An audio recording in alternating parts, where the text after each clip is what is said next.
할머니, 술 마시면 죽어요. 팔순잔치 한복판에서 26살 외손녀가 술상을 확 엎어버렸습니다. 큰아들이 벌떡 일어나 악을 썼습니다. 야, 이년이 미쳤어. 방금 들었어요. 큰애 삼촌이 수면제 넣었다고 심장약이랑 같이 먹으면 잠들듯이 간다고. 손녀가 부들부들 떨며 소리쳤습니다. 저는 그 자리에서 심장이 멎는 줄 알았습니다. 방금 전까지 어머니, 오래오래 사세요. 하며 술을 따라준 자식이었습니다. 평생을 하루 한 끼 굶어가며 키운 자식이었습니다. 새벽 장사로 등골이 휘도록 번 돈 전부 그놈 입에 넣어줬습니다. 그 자식이 내 팔순잔치 날 내 술잔에 약을 탔습니다. 70억짜리 땅 때문에. 그날 이후 저는 알게 됐습니다. 큰 며느리가 10년 동안 제 통장에서 8억을 빼돌렸다는 것을. 둘째 아들까지 형과 짜고 저를 치매 환자로 만들려 했다는 것을. 하지만 저도 가만히 있지 않았습니다. 10분 만에 70억 땅을 싹 정리했습니다. 제가 누구한테 줬는지, 그리고 그 자식들이 어떻게 됐는지. 오늘은 팔순잔치날 자식한테 독살당할 뻔한 할머니가 10분 만에 70억을 정리한 이야기입니다. 내 자식이 내 술잔에 약을 탄다는 게 어떤 건지, 그 기막힌 사연 끝까지 함께 해주세요. 저는 김순자입니다. 올해로 80이 됐어요. 평생을 농사짓고 장사하며 자식 넷을 키웠는데 그 자식들한테 하마터면 죽을 뻔했습니다. 자식한테 목숨을 잃을 뻔한 게 어떤 건지 제 기막힌 이야기를 한번 들어봐 주시겠어요? 팔순잔치 날 아침이었습니다. 저는 새벽 5시에 눈이 떠졌어요. 나이가 들면 잠이 없어진다더니 정말 그렇더라고요. 침대 옆 서랍에서 심장약을 꺼내 물과 함께 삼켰습니다. 5년 전부터 먹는 약인데 하루라도 걸으면 가슴이 답답해져서 꼭 챙겨 먹어야 해요. 약을 먹고 마당으로 나갔습니다. 동이 트기 전 어스름한 하늘 아래 저는 빗자루를 들고 마당을 쓸기 시작했어요. 오늘은 특별한 날이니까요. 10년 전 남편이 세상을 떠난 후 처음으로 온 가족이 한자리에 모이는 날이었습니다. 큰아들 정호, 둘째 정민, 막내딸 정숙, 그리고 외손녀 민지까지. 마당을 쓸면서 저도 모르게 콧노래가 나왔어요. 80평생 고생만 했는데 오늘만큼은 자식들한테 대접받는 날이라고 생각하니 가슴이 벅찼습니다. 그래, 오늘은 내 날이야. 저는 그렇게 생각했습니다. 오전 10시쯤 큰아들 정호 부부가 가장 먼저 도착했습니다.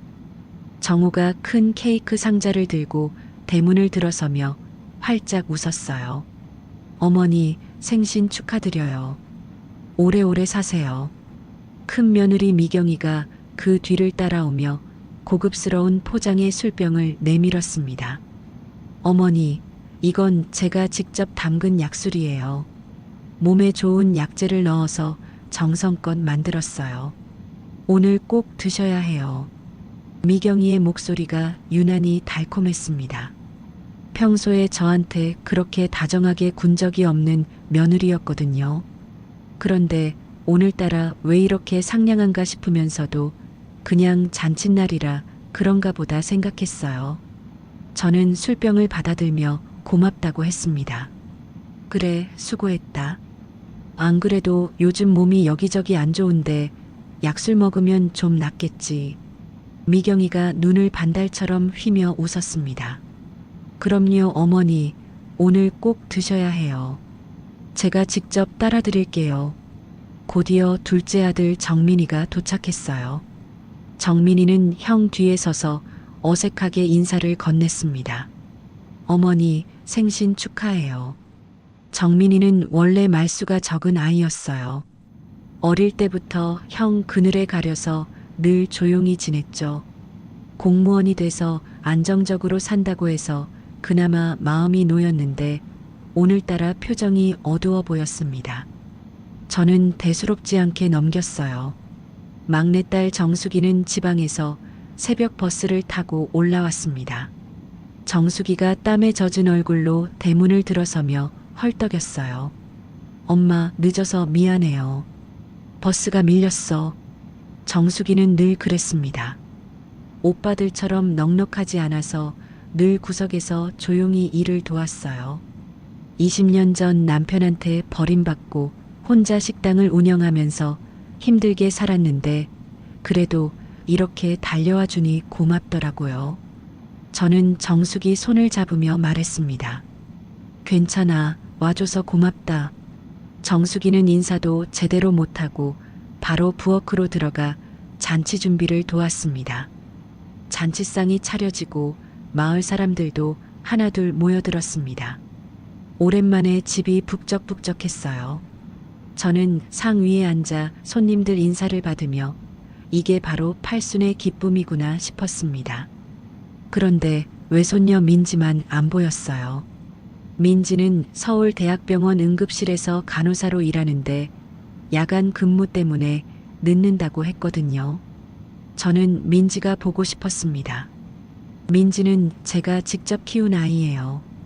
정숙이가 이혼하고 지방으로 내려갈 때 7살 민지를 저한테 맡겼거든요. 새벽 4시에 일어나 도시락을 싸고 학교 앞까지 손잡고 걸어가던 그 시절이 아직도 생생합니다. 민지는 제 손녀이기 전에 제 딸 같은 아이였어요. 난 12시가 넘어서야 민지가 도착했습니다. 민지가 대문 앞에서 잠시 숨을 고르고 있을 때였어요. 민지는 야간 근무를 마치고 바로 달려온 터라 피곤한 기색이 역력했습니다. 대문으로 들어가려는데 부엌 쪽에서 이상한 소리가 들렸대요. 열린 부엌 창문 너머로 큰 외삼촌 정우와 큰 외숙모 미경의 목소리가 새어나왔습니다. 미경의 목소리가 낮게 깔렸습니다. 수면제 많이 넣었어? 심장약이랑 같이 먹으면 확실하다며? 정우가 대답했습니다. 걱정 마. 잠들듯이 가시는 거야. 아무도 모르게. 민지는 그 자리에서 숨이 멎는 줄 알았대요. 귀를 의심했습니다. 방금 들은 게 진짜인가? 내가 잘못 들은 건가? 하지만 분명히 들었습니다. 수면제, 심장약, 잠들듯이 가신다. 민지의 손이 부들부들 떨렸습니다. 간호사로 일하면서 수없이 봐왔어요. 심장약을 먹는 환자가 수면제를 과량 복용하면 어떻게 되는지. 심장이 느려지다가 멈춰버립니다. 그것도 아주 조용히.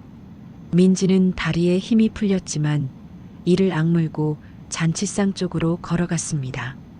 잔치상에서는 한창 분위기가 무르익고 있었습니다. 저는 상 위에 앉아 자식들이 따라주는 술을 받으며 기분이 좋았어요. 미경이가 직접 술잔을 들고 다가왔습니다. 어머니, 제가 정성껏 담근 약술이에요. 첫 잔은 제가 따라 드릴게요. 미경이가 술을 따르는데 손이 미세하게 떨리는 것 같았어요. 저는 그걸 못 봤습니다. 아니, 보고도 대수롭지 않게 넘겼어요. 저는 술잔을 들어 입으로 가져갔습니다. 바로 그 순간이었습니다. 할머니, 그 술 마시면 죽어요. 민지가 벌떡 일어나 술상을 확 엎어버렸습니다. 술잔이 깨지고 음식이 쏟아지고 온 상이 난장판이 됐어요. 저는 너무 놀라서 얼어붙었습니다. 민지야, 이게 무슨 짓이냐? 제가 소리쳤습니다. 큰아들 정우가 벌떡 일어나 악을 썼습니다. 야, 이년이 미쳤어. 할머니 생신상을 뒤엎어. 정우가 민지에게 달려들었어요. 민지의 팔을 거칠게 잡아당기며 눈을 부라렸습니다. 미경이는 새파랗게 질린 얼굴로 엎질러진 술을 황급히 닦아내고 있었어요. 냅킨으로, 앞치마로, 손에 잡히는 대로 술을 닦아냈습니다. 지금 생각하면 그게 증거를 없애려는 거였던 거죠. 민지가 정우의 손을 뿌리치며 소리쳤습니다. 방금 들었어요. 큰 외삼촌이랑 큰 외숙모가 부엌에서 말하는 거. 수면제 넣었다고, 심장약이랑 같이 먹으면 잠들듯이 간다고. 잔치상이 조용해졌습니다. 마을 사람들이 웅성거리기 시작했어요. 저는 민지의 말을 듣고도 이해가 안 됐습니다. 무슨 소리를 하는 거지? 수면제? 심장약? 잠들듯이? 저는 정우를 바라봤습니다. 정우야, 그게 무슨 소리냐? 네가 왜 그런 짓을 해? 정우는 대답하지 않았습니다. 눈을 피했어요. 그 순간 저는 알았습니다. 민지 말이 사실이라는 것을. 가슴이 무너져 내렸습니다. 내가 평생을 바쳐 키운 자식이었습니다. 새벽 3시에 일어나 두부를 만들고 시장에서 종일 서서 팔았어요. 하루에 한 끼만 먹으면서 번 돈은 전부 자식들 입에 넣어줬습니다. 정호 대학 보낼 때 등록금이 없어서 논 한 떼기를 팔았어요. 정민이 공무원 시험 준비할 때는 학원비 대느라 제 치료를 미뤘어요. 정숙이 시집갈 때는 혼수 마련하느라 허리가 휘었습니다. 그렇게 키운 자식이에요. 그 자식이 내 팔순잔치 날 내 술잔에 약을 탔습니다. 저는 정우를 바라보며 물었습니다. 정우야, 왜 그랬어? 내가 너한테 뭘 잘못했어? 정우는 여전히 눈을 피했습니다. 저는 가슴을 움켜쥐었습니다. 숨이 막혔어요. 눈앞이 캄캄해지면서 다리에 힘이 풀렸습니다. 그리고 그 자리에서 쓰러졌습니다. 할머니, 할머니. 민지의 목소리가 멀게 들렸습니다. 정수기가 달려와 제 머리를 받쳤어요. 마을 사람들이 웅성거리며 둘러쌌습니다. 누군가가 119에 전화를 걸었어요. 저는 희미해지는 의식 속에서 천장을 바라봤습니다. 내가 뭘 잘못했길래 이런 일을 당해야 하나? 그 생각만 머리를 맴돌았어요. 구급차가 도착하고 저는 들것에 실렸습니다. 구급차에 오르기 전 민지가 엎질러진 술을 재빨리 휴지에 적셔 챙기는 게 보였어요.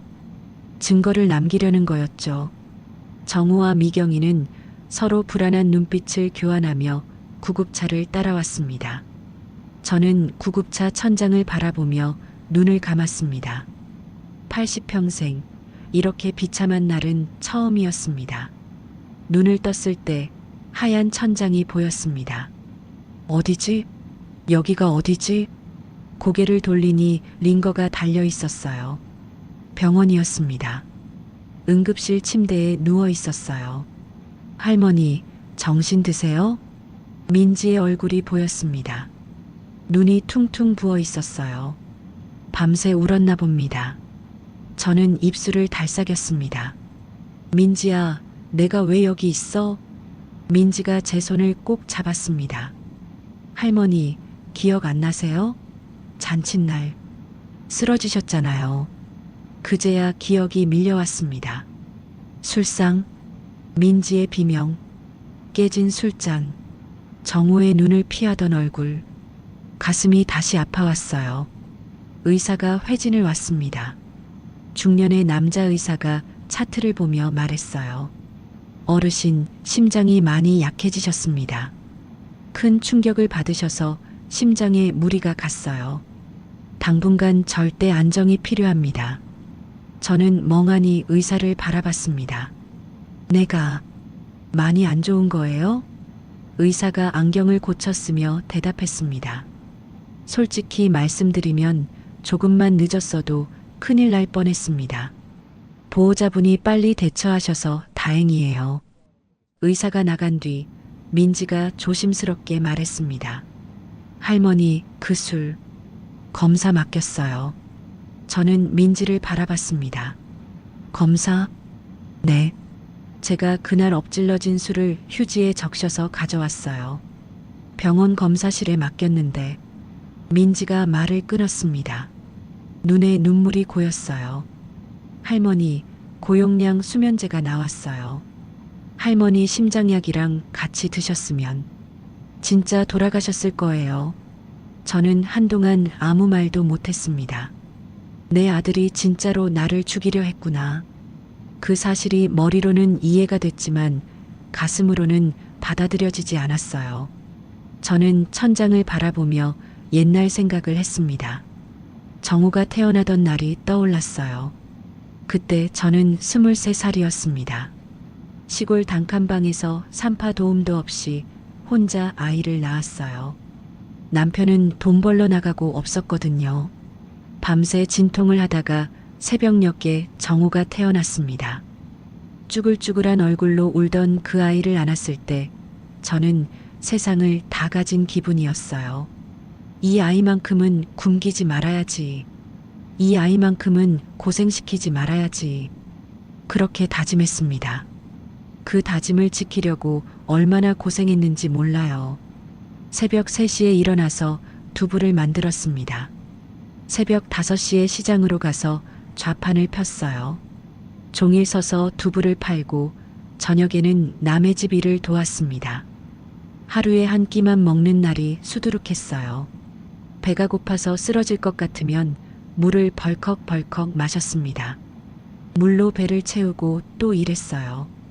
그렇게 번 돈은 전부 아이들 입에 넣어줬습니다. 정우가 대학 갈 나이가 됐을 때 등록금이 없었어요. 저는 시아버지한테 물려받은 논 한 떼기를 팔았습니다. 시어머니가 미친년 땅을 팔다니 라고 욕을 퍼부었지만 저는 개의치 않았어요. 내 자식 대학 보내는 게 더 중요했으니까요. 정우가 대학 입학하던 날 교문 앞에서 사진을 찍었습니다. 저는 정우 옆에 서서 세상에서 제일 행복한 표정을 지었어요. 내 새끼가 대학생이 됐다. 내 고생이 헛되지 않았다. 그렇게 생각했습니다. 그런 자식이에요. 내가 밥 굶어가며 키운 자식이에요. 내가 등골이 휘도록 고생해서 대학까지 보낸 자식이에요. 그 자식이 내 술잔에 약을 탔습니다. 저는 눈물을 흘렸습니다.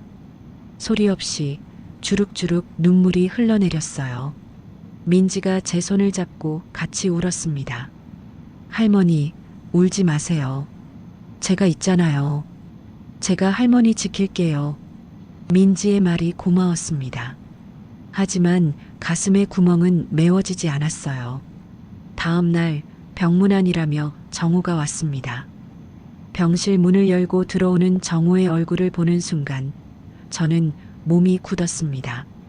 정우가 능청스럽게 웃으며 말했어요. 어머니, 괜찮으세요? 제가 얼마나 걱정했는지 몰라요. 저는 정우를 바라봤습니다. 이 자식이 지금 무슨 소리를 하는 거지? 정우가 침대 옆에 앉으며 말을 이었습니다. 어머니, 그날 일은 민지가 오해한 거예요.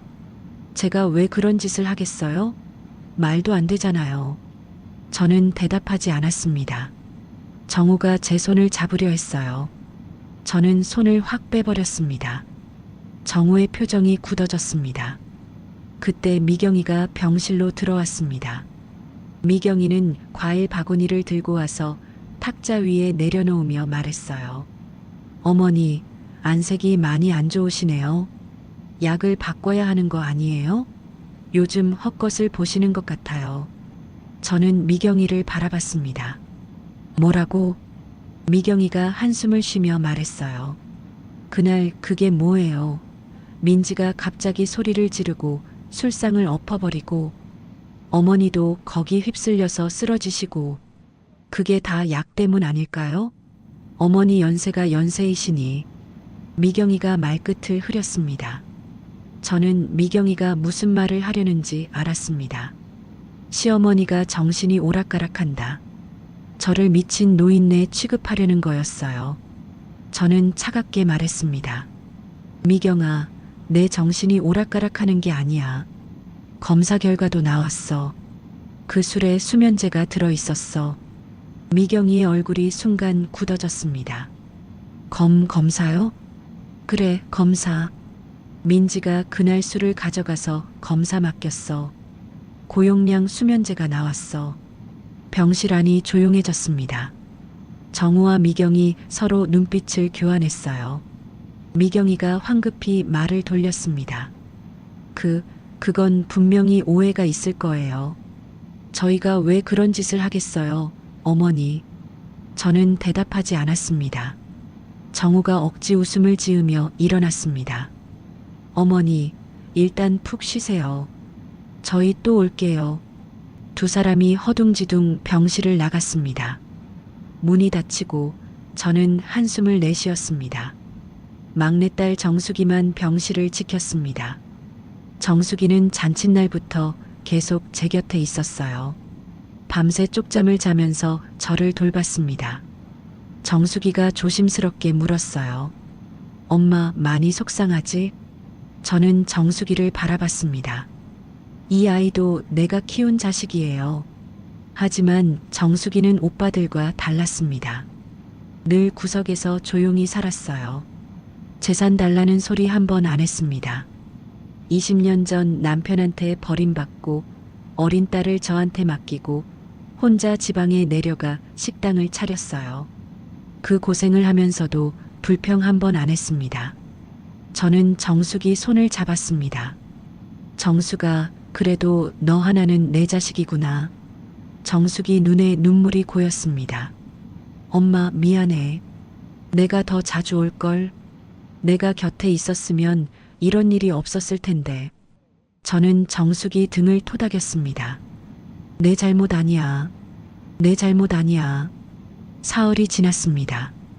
저는 병원비가 걱정됐어요. 며칠째 입원해 있으니 돈이 얼마나 나올지 막막했습니다. 저는 민지에게 말했어요. 민지야, 집에 가서 통장 좀 가져와라. 안방 서랍장 맨 아래 칸에 있어. 민지가 고개를 끄덕였습니다. 네, 할머니. 다녀올게요. 민지가 집으로 갔습니다. 2시간쯤 지났을까요? 민지가 병실 문을 열고 들어왔는데 얼굴이 하얗게 질려 있었어요. 민지야, 왜 그래? 무슨 일 있어? 민지가 손에 뭔가를 들고 있었습니다. 통장이랑 종이 뭉치였어요. 민지가 떨리는 목소리로 말했습니다. 할머니, 이거 서랍 깊숙이 있었어요. 통장 찾다가 발견했어요. 민지가 종이 뭉치를 펼쳐 보여줬습니다. 농협 거래 내역이었어요. 10년치 거래 내역이 빼곡히 적혀 있었습니다. 저는 안경을 쓰고 들여다봤어요. 눈을 의심했습니다. 매달 수백만 원씩 출금이 되어 있었어요. 300만 원, 500만 원, 어떤 달은 800만 원. 그리고 이체 기록이 있었습니다. 받는 사람 이름이 선명하게 찍혀 있었어요. 박미경, 큰 며느리 미경이 이름이었습니다. 저는 손이 떨렸습니다. 이게 뭐야? 민지가 울먹이며 말했어요. 할머니, 10년 동안이에요. 합계 내봤는데 8억이에요. 8억이 큰 외숙모 계좌로 빠져나갔어요. 8억이라니. 저는 거래 내역을 들여다봤습니다. 손이 부들부들 떨렸어요. 10년 전부터였습니다. 매달 꼬박꼬박 돈이 빠져나갔어요. 어떻게 이런 일이 가능했을까요? 저는 기억을 더듬었습니다. 10년 전 남편이 세상을 떠났을 때 정우가 말했었어요. 어머니, 아버지 돌아가시고 혼자 계시니까 힘드시잖아요. 통장 관리 제가 도와드릴게요. 그때 저는 고맙다고 했습니다. 농사일 하랴, 장사하랴, 바빠서 통장 볼 시간이 없었거든요. 정우가 통장을 관리했어요. 아니, 정우 뒤에는 미경이가 있었던 거죠. 10년 동안 저 몰래 돈을 빼갔습니다. 정숙이가 거래 내역을 보더니 벌떡 일어났습니다. 언니가 이랬어? 10년 동안? 이게 말이 돼? 정숙이가 부들부들 떨었어요. 오빠들이 이걸 몰랐을 리가 없어. 정우 오빠가 통장 관리했으면 다 알고 있었을 거야. 민지가 고개를 끄덕였습니다. 저도 그렇게 생각해요.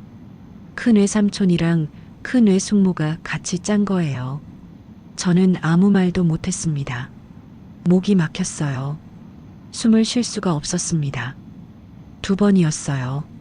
내 술잔에 약을 탄 것도 배신이었고 10년 동안 8억을 빼돌린 것도 배신이었습니다. 한 번도 아니고 2번. 저는 눈앞이 캄캄해졌습니다. 민지가 조심스럽게 말했어요. 할머니, 그리고 하나 더 있어요. 저는 민지를 바라봤습니다. 더 있다고? 민지가 입술을 깨물며 말했습니다. 병원 후배한테 들었는데요. 둘째 외삼촌이 2달 전부터 정신건강의학과에 상담을 받으러 다녔대요. 정민이가 왜 어머니 치매 검사를 어떻게 받게 하냐고 물어봤대요.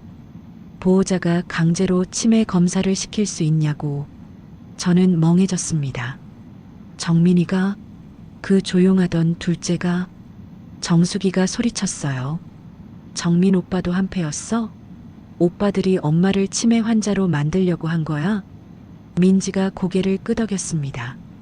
그런 것 같아요. 할머니를 치매 판정 내려서 후견인 지정받으면 재산을 마음대로 할 수 있거든요. 저는 이제야 모든 게 이해가 됐습니다.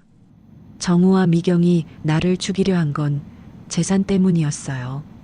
그런데 만약 그게 실패하면 그 다음 방법이 치매 판정이었던 거죠. 나를 죽이거나 미친 사람으로 만들거나 둘 중 하나로 재산을 빼앗으려 했던 겁니다. 저는 병실 창밖을 바라봤습니다. 밤이었어요. 창밖에 가로등 불빛이 흐릿하게 보였습니다. 내가 뭘 잘못했을까요? 자식들 키우는데 온 인생을 바쳤습니다. 내 한 몸 건사할 생각도 없이 오로지 자식들만 바라보며 살았어요. 그런데 그 자식들이 이랬습니다. 내 돈을 훔치고 내 술에 약을 타고 나를 미친 사람으로 만들려 했어요. 저는 중얼거렸습니다. 내가 뭘 잘못했길래 자식들한테 이런 일을 당해야 하나. 눈물이 흘러내렸습니다. 80평생 이렇게 비참한 적은 처음이었습니다. 한 달이 지났습니다. 저는 퇴원을 했어요. 의사가 이제 집에서 안정 취하셔도 됩니다라고 했거든요. 하지만 집에 갈 수가 없었습니다. 퇴원하던 날 민지가 저를 부축해서 택시를 탔어요. 시골집 앞에 도착했습니다. 저는 대문을 열고 마당을 지나 현관 앞에 섰습니다. 비밀번호를 눌렀어요. 평생 써온 번호였습니다. 삐. 문이 안 열렸습니다. 저는 다시 눌렀어요. 천천히 정확하게. 삐. 또 안 열렸습니다. 할머니, 비밀번호가 바뀐 것 같아요. 민지가 말했습니다. 저는 멍하니 현관문을 바라봤어요. 내 집이었습니다. 60년을 산 내 집이에요. 남편이랑 신혼 때부터 살던 집이고 자식 넷을 낳아 키운 집입니다. 그 집 앞에서 저는 문을 열지 못하고 서 있었습니다. 민지가 정우에게 전화를 걸었습니다. 큰 외삼촌, 할머니 집 비밀번호가 안 맞아요. 혹시 바꾸셨어요? 전화기 너머로 정우의 목소리가 들렸어요. 아, 그거 어머니 입원하신 사이에 보안 때문에 바꿨어. 나중에 알려줄게. 뚝. 전화가 끊겼습니다. 민지가 다시 전화를 걸었어요. 받지 않았습니다. 2번, 3번 걸어도 받지 않았어요.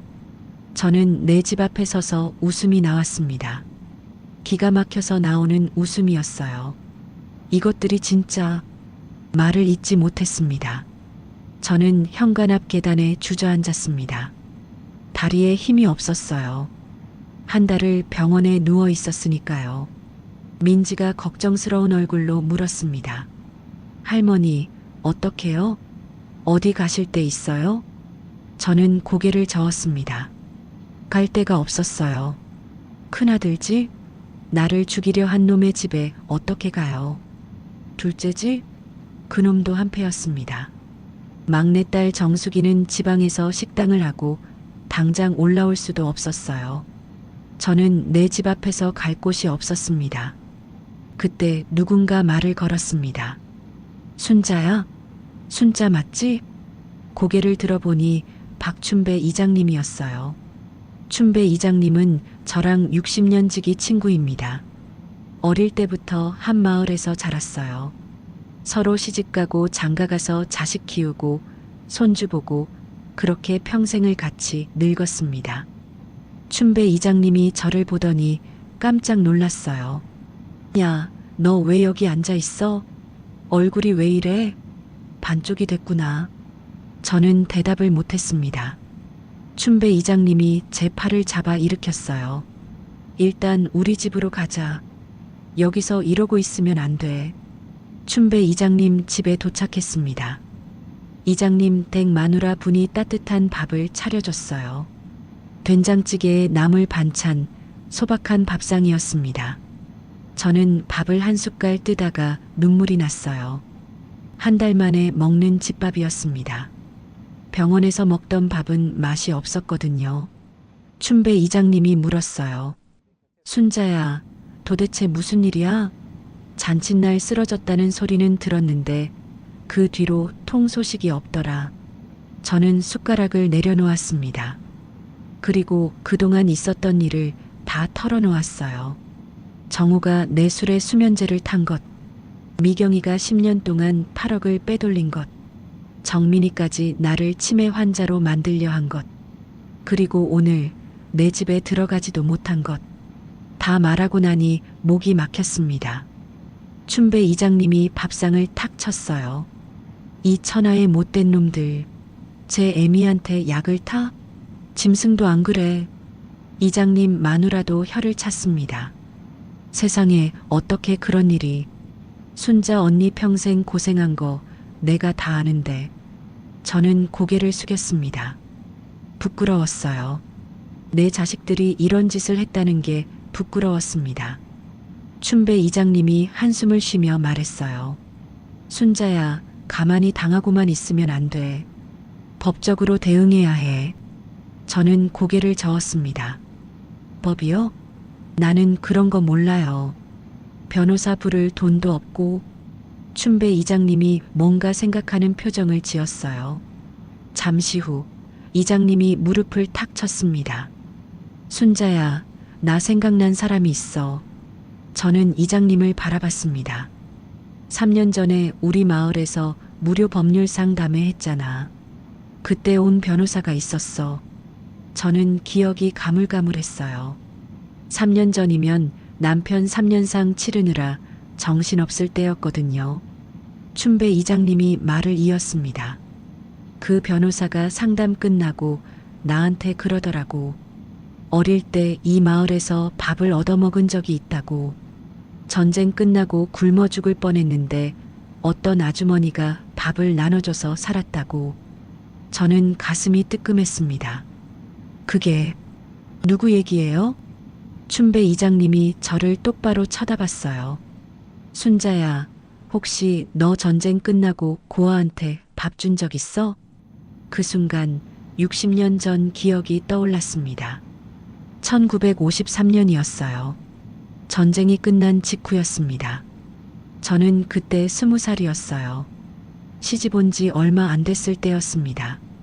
어느 날 저녁 마당에서 빨래를 널고 있는데 담장 밑에서 소리가 났어요. 가보니 아이가 하나 있었습니다. 10살쯤 됐을까요? 앙상하게 마른 남자아이였어요. 눈만 크고 팔다리는 나뭇가지 같았습니다. 아이가 저를 올려다보며 말했어요. 아주머니, 밥 좀 주세요. 사흘째 못 먹었어요. 저는 가슴이 철렁했습니다. 그때는 다들 배고픈 시절이었어요. 우리 집도 끼니 걱정을 했거든요. 하지만 저 아이를 그냥 보낼 수가 없었습니다. 저는 부엌으로 들어가 밥을 한 그릇 퍼왔어요. 반찬은 없었습니다. 그냥 흰밥에 된장 한 숟갈 올린 게 전부였어요. 아이가 그 밥을 허겁지겁 먹었습니다. 손으로 퍼먹을 기세였어요. 밥을 다 먹고 아이가 고개를 숙이며 말했어요. 감사합니다, 아주머니. 평생 잊지 않을게요. 그 뒤로 아이는 사라졌습니다. 저도 곧 잊어버렸어요. 그때는 다들 어려운 시절이었으니까요. 저는 춘배 이장님에게 말했습니다. 그런 일이 있긴 했어요. 근데 그게 벌써 60년 전인데. 춘배 이장님이 고개를 끄덕였어요. 그 변호사 이름이 강태영이야. 그 사람이 그러더라고. 그 아주머니 아직 살아계시면 꼭 찾아뵙고 싶다고. 이장님이 휴대폰을 꺼냈습니다. 내가 전화해 볼게. 그때 명함 받아뒀거든. 이장님이 전화를 걸었어요. 저는 가슴이 두근거렸습니다. 60년 전 그 아이가 변호사가 됐다고? 살아있다고? 믿기지 않았습니다. 전화가 연결됐어요. 춘배 이장님이 말했습니다. 강태영 변호사님이시죠? 저 3년 전 마을 법률 상담회 때 뵀던 박춘배입니다. 네, 맞습니다. 이장님이 잠시 말을 끊고 저를 쳐다봤어요. 변호사님, 그때 말씀하셨던 은인 찾은 것 같습니다. 지금 큰 어려움에 처해 계세요.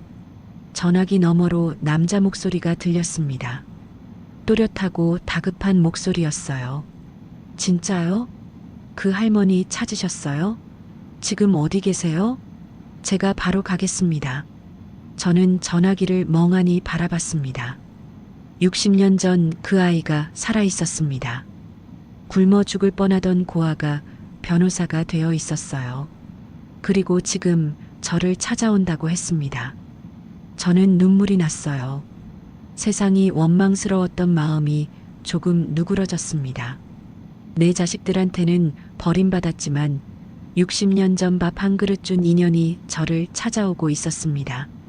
그날 저녁 강태영 변호사가 춘배 이장님 집에 도착했습니다.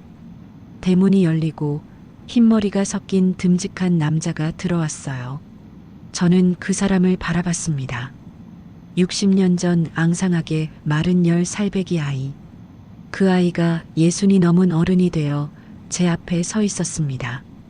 강태영 변호사가 저를 보더니 그 자리에 멈춰 섰어요. 눈이 금세 붉어졌습니다. 할머니, 강태영 변호사가 제 앞에 무릎을 꿇었어요. 할머니, 저예요. 그때 밥 주셨던 그 아이요.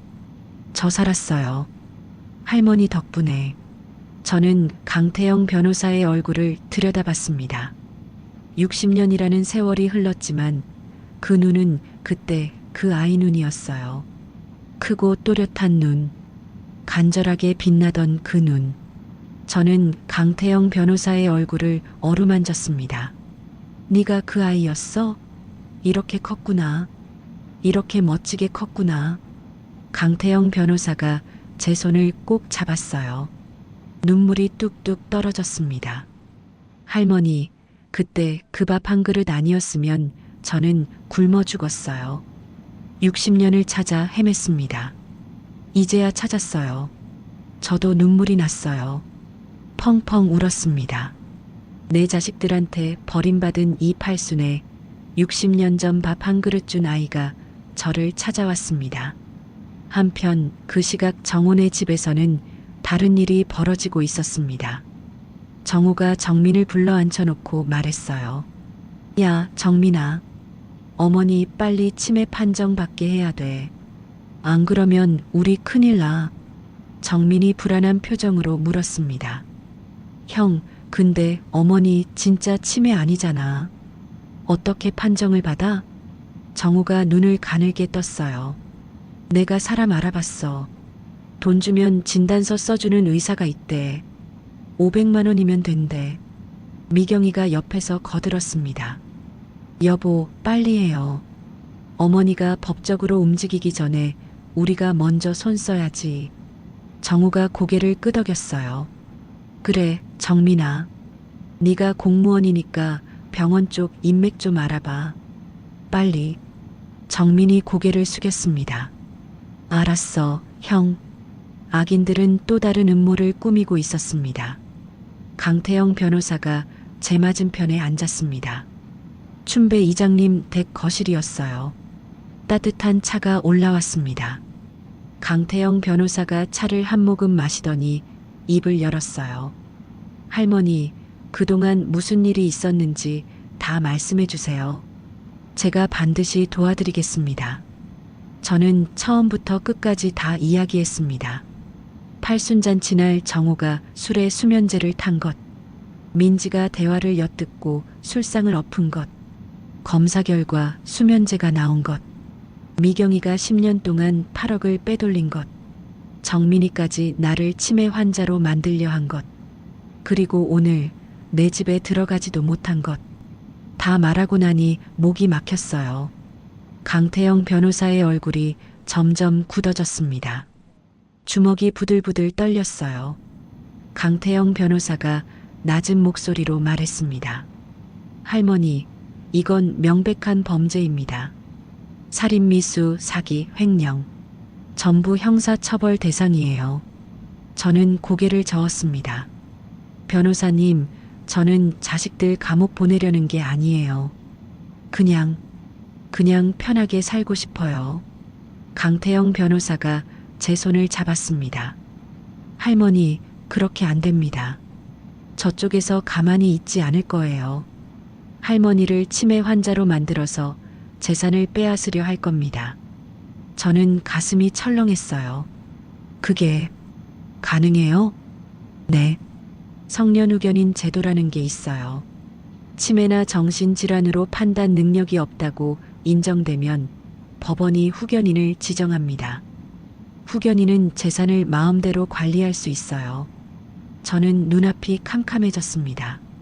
그러면 내 땅도 다 빼앗길 수 있다는 거예요? 강태영 변호사가 고개를 끄덕였어요. 그래서 우리가 먼저 움직여야 합니다. 다음 날 아침이었습니다. 강태영 변호사가 저와 민지를 데리고 서울로 올라갔어요. 서울대학병원 신경과였습니다. 강태영 변호사가 미리 예약을 해뒀더라고요. 저는 온갖 검사를 받았습니다. 머리 찍는 거, 기억력 검사, 계산 문제, 그림 그리기. 2시간 넘게 걸렸어요. 검사가 끝나고 의사가 결과를 설명해 줬습니다. 어르신 나이에 비해 인지 기능이 아주 양호하십니다. 치매 소견은 전혀 없어요. 저는 안도의 한숨을 내쉬었습니다. 강태영 변호사가 말했어요. 선생님, 공식 진단서 발급해 주실 수 있을까요? 법적으로 필요합니다.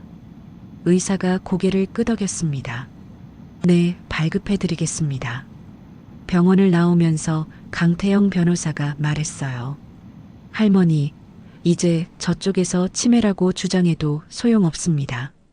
서울대병원 진단서가 있으니까요. 저는 고마웠습니다. 변호사님, 정말 감사해요. 내가 뭘로 갚아야 할지. 강태영 변호사가 고개를 저었어요. 할머니, 갚으실 거 없어요. 60년 전 그 밥 한 그릇, 저한테는 목숨이었습니다. 이제 제가 갚을 차례예요. 저는 눈시울이 붉어졌습니다. 60년 전 밥 한 그릇. 그게 이렇게 돌아올 줄 누가 알았겠어요. 서울에서 내려오는 차 안에서 강태영 변호사가 말했습니다. 할머니, 중요한 말씀드릴 게 있어요. 저는 강태영 변호사를 바라봤습니다. 할머니 재산을 확실하게 지키려면 지금 바로 생전 증여를 하시는 게 좋습니다. 생전 증여요? 네. 돌아가시기 전에 미리 재산을 넘기는 겁니다. 공증을 받으면 나중에 누가 뭐라고 해도 뒤집을 수 없어요. 저는 잠시 생각했습니다. 70억짜리 땅이었어요. 남편이랑 평생 일궈온 땅입니다. 누구한테 줘야 할까? 정호? 나를 죽이려 한 놈한테는 못 줍니다. 정민? 그놈도 한패였어요. 남는 건 정수기와 민지뿐이었습니다. 저는 강태영 변호사에게 물었어요. 변호사님, 생전 증여를 하면 다른 자식들이 못 뺏어가요? 강태영 변호사가 고개를 끄덕였습니다. 공증을 제대로 받으면 거의 불가능합니다. 다만 저쪽에서 증여 당시 할머니가 판단 능력이 없었다고 주장할 수 있어요. 그러면요? 그래서 오늘 서울대병원 진단서를 받은 겁니다. 할머니가 정신이 멀쩡하다는 증거요. 이게 있으면 저쪽 주장이 안 먹혀요. 저는 고개를 끄덕였습니다. 다 계획이 있었던 거예요. 강태영 변호사가 미리 다 생각해 둔 겁니다. 저는 마음이 놓였습니다. 변호사님, 제가 믿을 사람이 당신밖에 없어요. 다 맡길게요. 그날 밤 저는 춘배 이장님 집에서 밤새 잠을 못 잤습니다. 평생 일궈온 땅을 넘기는 거였어요. 쉬운 결정이 아니었습니다. 저는 천장을 바라보며 남편 생각을 했어요. 남편이 살아있었으면 뭐라고 했을까? 남편은 과묵한 사람이었어요. 말이 없고 표현도 서툴렀습니다. 하지만 저한테는 늘 다정했어요. 남편이 돌아가시기 전에 했던 말이 떠올랐습니다. 여보, 내가 먼저 가면 당신이 고생할 텐데. 자식들 너무 믿지 마. 재산 앞에서는 자식도 변해. 그때는 무슨 소리인가 싶었어요. 자식들이 왜 변해? 내가 키운 자식들인데. 그런데 남편 말이 맞았습니다. 재산 앞에서 자식들이 변했어요.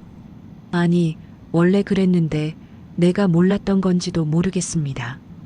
새벽녘에 결심이 섰습니다. 저는 강태영 변호사에게 전화를 걸었어요. 변호사님, 마음 정했어요. 네, 할머니. 말씀하세요. 정수기하고 민지한테 주려고요. 반반씩. 그 애들만 내 진짜 가족이에요. 전화기 너머로 강태영 변호사의 목소리가 들렸습니다. 알겠습니다, 할머니. 제가 모든 준비를 해두겠습니다. 공증 날짜는 일주일 뒤로 잡을게요. 저는 전화를 끊고 창밖을 바라봤어요. 동이 트고 있었습니다. 새로운 하루가 시작되고 있었어요. 일주일 동안 강태영 변호사가 바쁘게 움직였습니다. 서류를 준비하고 공증사무소와 일정을 잡고 법적으로 문제가 없는지 꼼꼼히 확인했어요. 그런데 문제가 하나 있었습니다. 정호 일당이 저를 감시하고 있었어요. 민지가 알아낸 거였습니다. 할머니, 큰 외삼촌이 이장님 집 앞을 왔다 갔다 하는 거 봤대요. 마을 사람이 그러더래요. 저는 가슴이 철렁했어요. 그놈이 뭘 꾸미려는 걸까? 강태영 변호사가 말했습니다. 할머니 움직임을 감시하는 겁니다. 우리가 뭔가 하려는 걸 눈치챈 거예요. 강태영 변호사가 계획을 세웠습니다. 할머니, 공증 당일에 저쪽에서 방해할 수 있어요. 그러니까 따돌려야 합니다. 어떻게요? 강태영 변호사가 미소를 지었어요. 제가 미끼를 던질게요. 강태영 변호사가 직접 정호에게 전화를 걸었습니다. 이정호 씨 되시죠?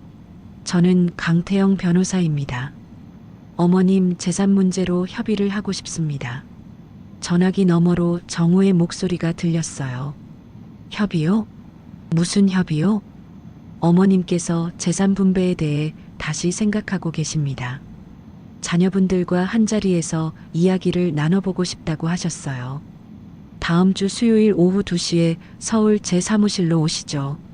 정호가 잠시 뜸을 들이더니 대답했습니다. 알겠습니다. 가겠습니다. 전화가 끊겼습니다. 강태영 변호사가 말했어요. 저쪽은 수요일에 서울로 올 겁니다. 그날 우리는 읍내 공증사무소에서 일을 끝내는 거예요.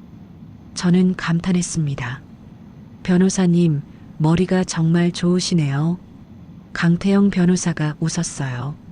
할머니, 60년 전에 밥 한 그릇 주셨잖아요. 그 은혜를 갚으려면 이 정도는 해야죠. 저는 눈시울이 붉어졌습니다. 정말 고마운 사람이었어요. 내 자식들한테는 배신당했지만 60년 전 인연이 저를 살리고 있었습니다. 공증 당일 아침이 밝았습니다. 수요일이었어요. 저는 새벽 5시에 눈을 떴습니다. 잠이 오지 않았거든요. 오늘 모든 게 결정됩니다. 70억짜리 땅의 주인이 바뀌는 날이에요. 저는 세수를 하고 옷을 갈아입었습니다. 춘배 이장님이 문을 두드렸어요. 순자야, 준비됐어? 민지하고 정수기도 왔어. 문을 열어보니 민지와 정수기가 서 있었습니다. 정수기는 어젯밤 지방에서 올라왔어요. 민지가 제 손을 잡았습니다. 할머니, 오늘 꼭 잘 될 거예요. 저는 고개를 끄덕였어요. 같은 시각 정호 일당은 서울로 향하고 있었습니다. 정호가 운전을 하고 미경이가 옆자리에 탔어요. 정민이는 뒷좌석에 앉아 있었습니다. 미경이가 말했어요. 여보, 이번에 확실히 해야 해. 변호사가 협의하자는 건 어머니가 마음이 약해졌다는 거야. 정호가 고개를 끄덕였습니다. 그래, 오늘 확실히 매듭 짓자. 어머니 설득해서 유언장 쓰게 하든가 아니면 후견인 신청을 밀어붙이든가. 정민이가 불안한 표정으로 말했어요. 형, 그 변호사 왜 갑자기 연락한 거야? 좀 이상하지 않아? 정우가 핸들을 잡으며 대답했습니다. 뭐가 이상해?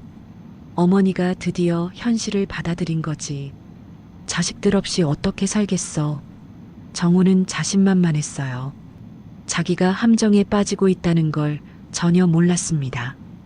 오전 10시, 저는 춘배 이장님, 민지, 정수기와 함께 읍내 공증사무소에 도착했습니다. 강태영 변호사가 미리 와서 기다리고 있었어요. 할머니, 오셨어요. 서류는 다 준비해뒀습니다. 강태영 변호사가 서류를 보여줬어요. 생전 증여 계약서였습니다. 70억 상당의 토지를 이정숙과 최민지에게 각각 50%씩 증여한다는 내용이었어요. 저는 서류를 꼼꼼히 읽어봤습니다. 한 글자도 빠뜨리지 않고 읽었어요. 내 평생이 담긴 땅이니까요. 공증인이 들어왔습니다. 나이 지긋한 남자 공증인이었어요. 공증인이 저에게 물었습니다. 김순자님 맞으시죠? 네, 맞습니다. 본인의 의사로 이 증여를 하시는 게 맞습니까? 누구의 강요나 협박은 없었습니까? 저는 또렷하게 대답했어요. 네, 제 의사입니다. 아무도 강요하지 않았습니다. 공증인이 고개를 끄덕였습니다. 신분증 확인하겠습니다. 주민등록증을 보여줬어요. 공증인이 확인하고 나서 말했습니다. 그러면 여기 서명해 주십시오.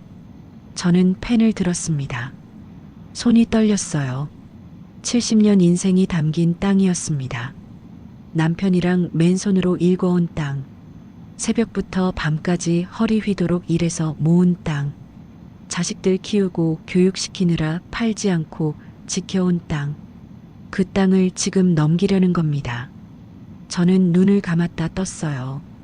그리고 서명을 했습니다. 김순자. 세 글자를 또박또박 썼어요. 공증인이 서류를 확인하고 도장을 찍었습니다. 공증이 완료되었습니다. 강태영 변호사가 시계를 봤어요. 10시 10분. 10분 만에 끝났습니다. 저는 멍하니 서류를 바라봤습니다. 끝났습니다.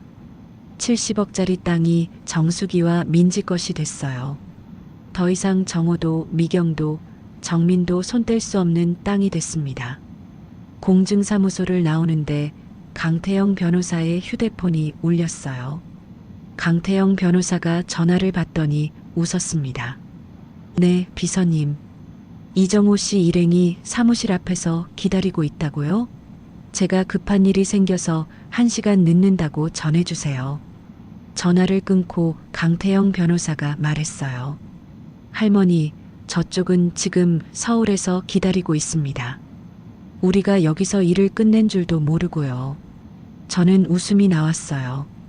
통쾌했습니다. 나를 죽이려 하고 내 돈을 빼돌리고 미친 사람으로 만들려던 자식들. 그 자식들이 서울에서 멍청하게 기다리고 있을 때 저는 여기서 모든 걸 끝낸 겁니다. 강태영 변호사가 제 손을 잡았어요. 할머니, 이제 아무도 할머니 재산에 손 못 댑니다. 다 끝났습니다. 저는 눈물이 났어요. 60년 인생, 처음으로 시원한 눈물이었습니다. 서름에 우는 눈물이 아니라 후련해서 흘리는 눈물이었어요. 민지가 저를 안아줬습니다.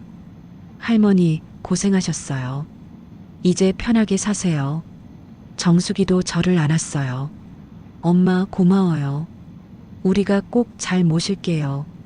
저는 두 사람을 번갈아 바라봤습니다. 이 아이들이 내 진짜 가족이구나. 피를 나눈 자식들한테 배신당했지만 진짜 가족은 여기 있었습니다. 그 시각 서울 강태영 변호사 사무실 앞이었습니다. 정우가 시계를 보며 짜증을 냈어요. 아니, 2시에 오라고 해놓고 왜 안 나와? 미경이가 휴대폰을 확인하며 말했습니다. 비서가 1시간 늦는다고 했잖아. 조금만 더 기다려봐. 정민이가 불안한 표정으로 물었어요. 형, 근데 이상하지 않아? 갑자기 협의하자고 하더니 기다리게 하고. 정우가 손을 저었습니다. 뭘 그렇게 걱정해. 어머니가 드디어 현실을 받아들인 거야. 자식 없이 어떻게 살겠어. 정우는 여전히 자신만만했어요. 세 사람은 근처 커피숍에서 시간을 보냈습니다. 2시간이 지났어요. 정우가 다시 사무실로 전화를 걸었습니다. 강태영 변호사님, 아직 안 오셨어요? 비서의 목소리가 들렸어요. 아, 이정호 씨요? 잠시만요. 변호사님께서 직접 통화하시겠다고 합니다. 잠시 후 강태영 변호사의 목소리가 들렸습니다. 이정호 씨, 오래 기다리셨죠? 죄송합니다. 급한 일이 생겼거든요. 정우가 짜증스러운 목소리로 대답했어요. 그래서 협의는 언제 하는 겁니까? 강태영 변호사가 잠시 뜸을 들이더니 말했습니다. 협의요? 아, 그게 이미 끝났습니다. 정우의 얼굴이 굳어졌습니다. 끝났다니요? 무슨 소리예요? 강태영 변호사의 목소리가 담담하게 들렸어요. 어머님께서 오늘 오전에 생전 증여를 완료하셨습니다. 70억 상당의 토지 전부요. 공증까지 끝났습니다. 정우의 손에서 휴대폰이 미끄러질 뻔했어요. 뭐라고요? 생전 증여요? 누구한테요? 막내딸 이정숙 씨와 외손녀 최민지 씨에게요. 각각 50%씩입니다. 정우의 얼굴이 새하얗게 질렸습니다. 그게 무슨 소리야? 나도 아들인데 어머니가 왜 나한테는 한 푼도 안 줘? 강태영 변호사의 목소리가 차가워졌어요. 이정호 씨, 어머님 술에 수면제 탄 거 기억하시죠? 그리고 10년간 8억 횡령한 것도요. 따로 말씀 안 드려도 아시겠죠? 전화가 뚝 끊겼습니다. 정우가 멍하니 서 있었어요. 미경이가 다급하게 물었습니다. 여보, 왜 그래?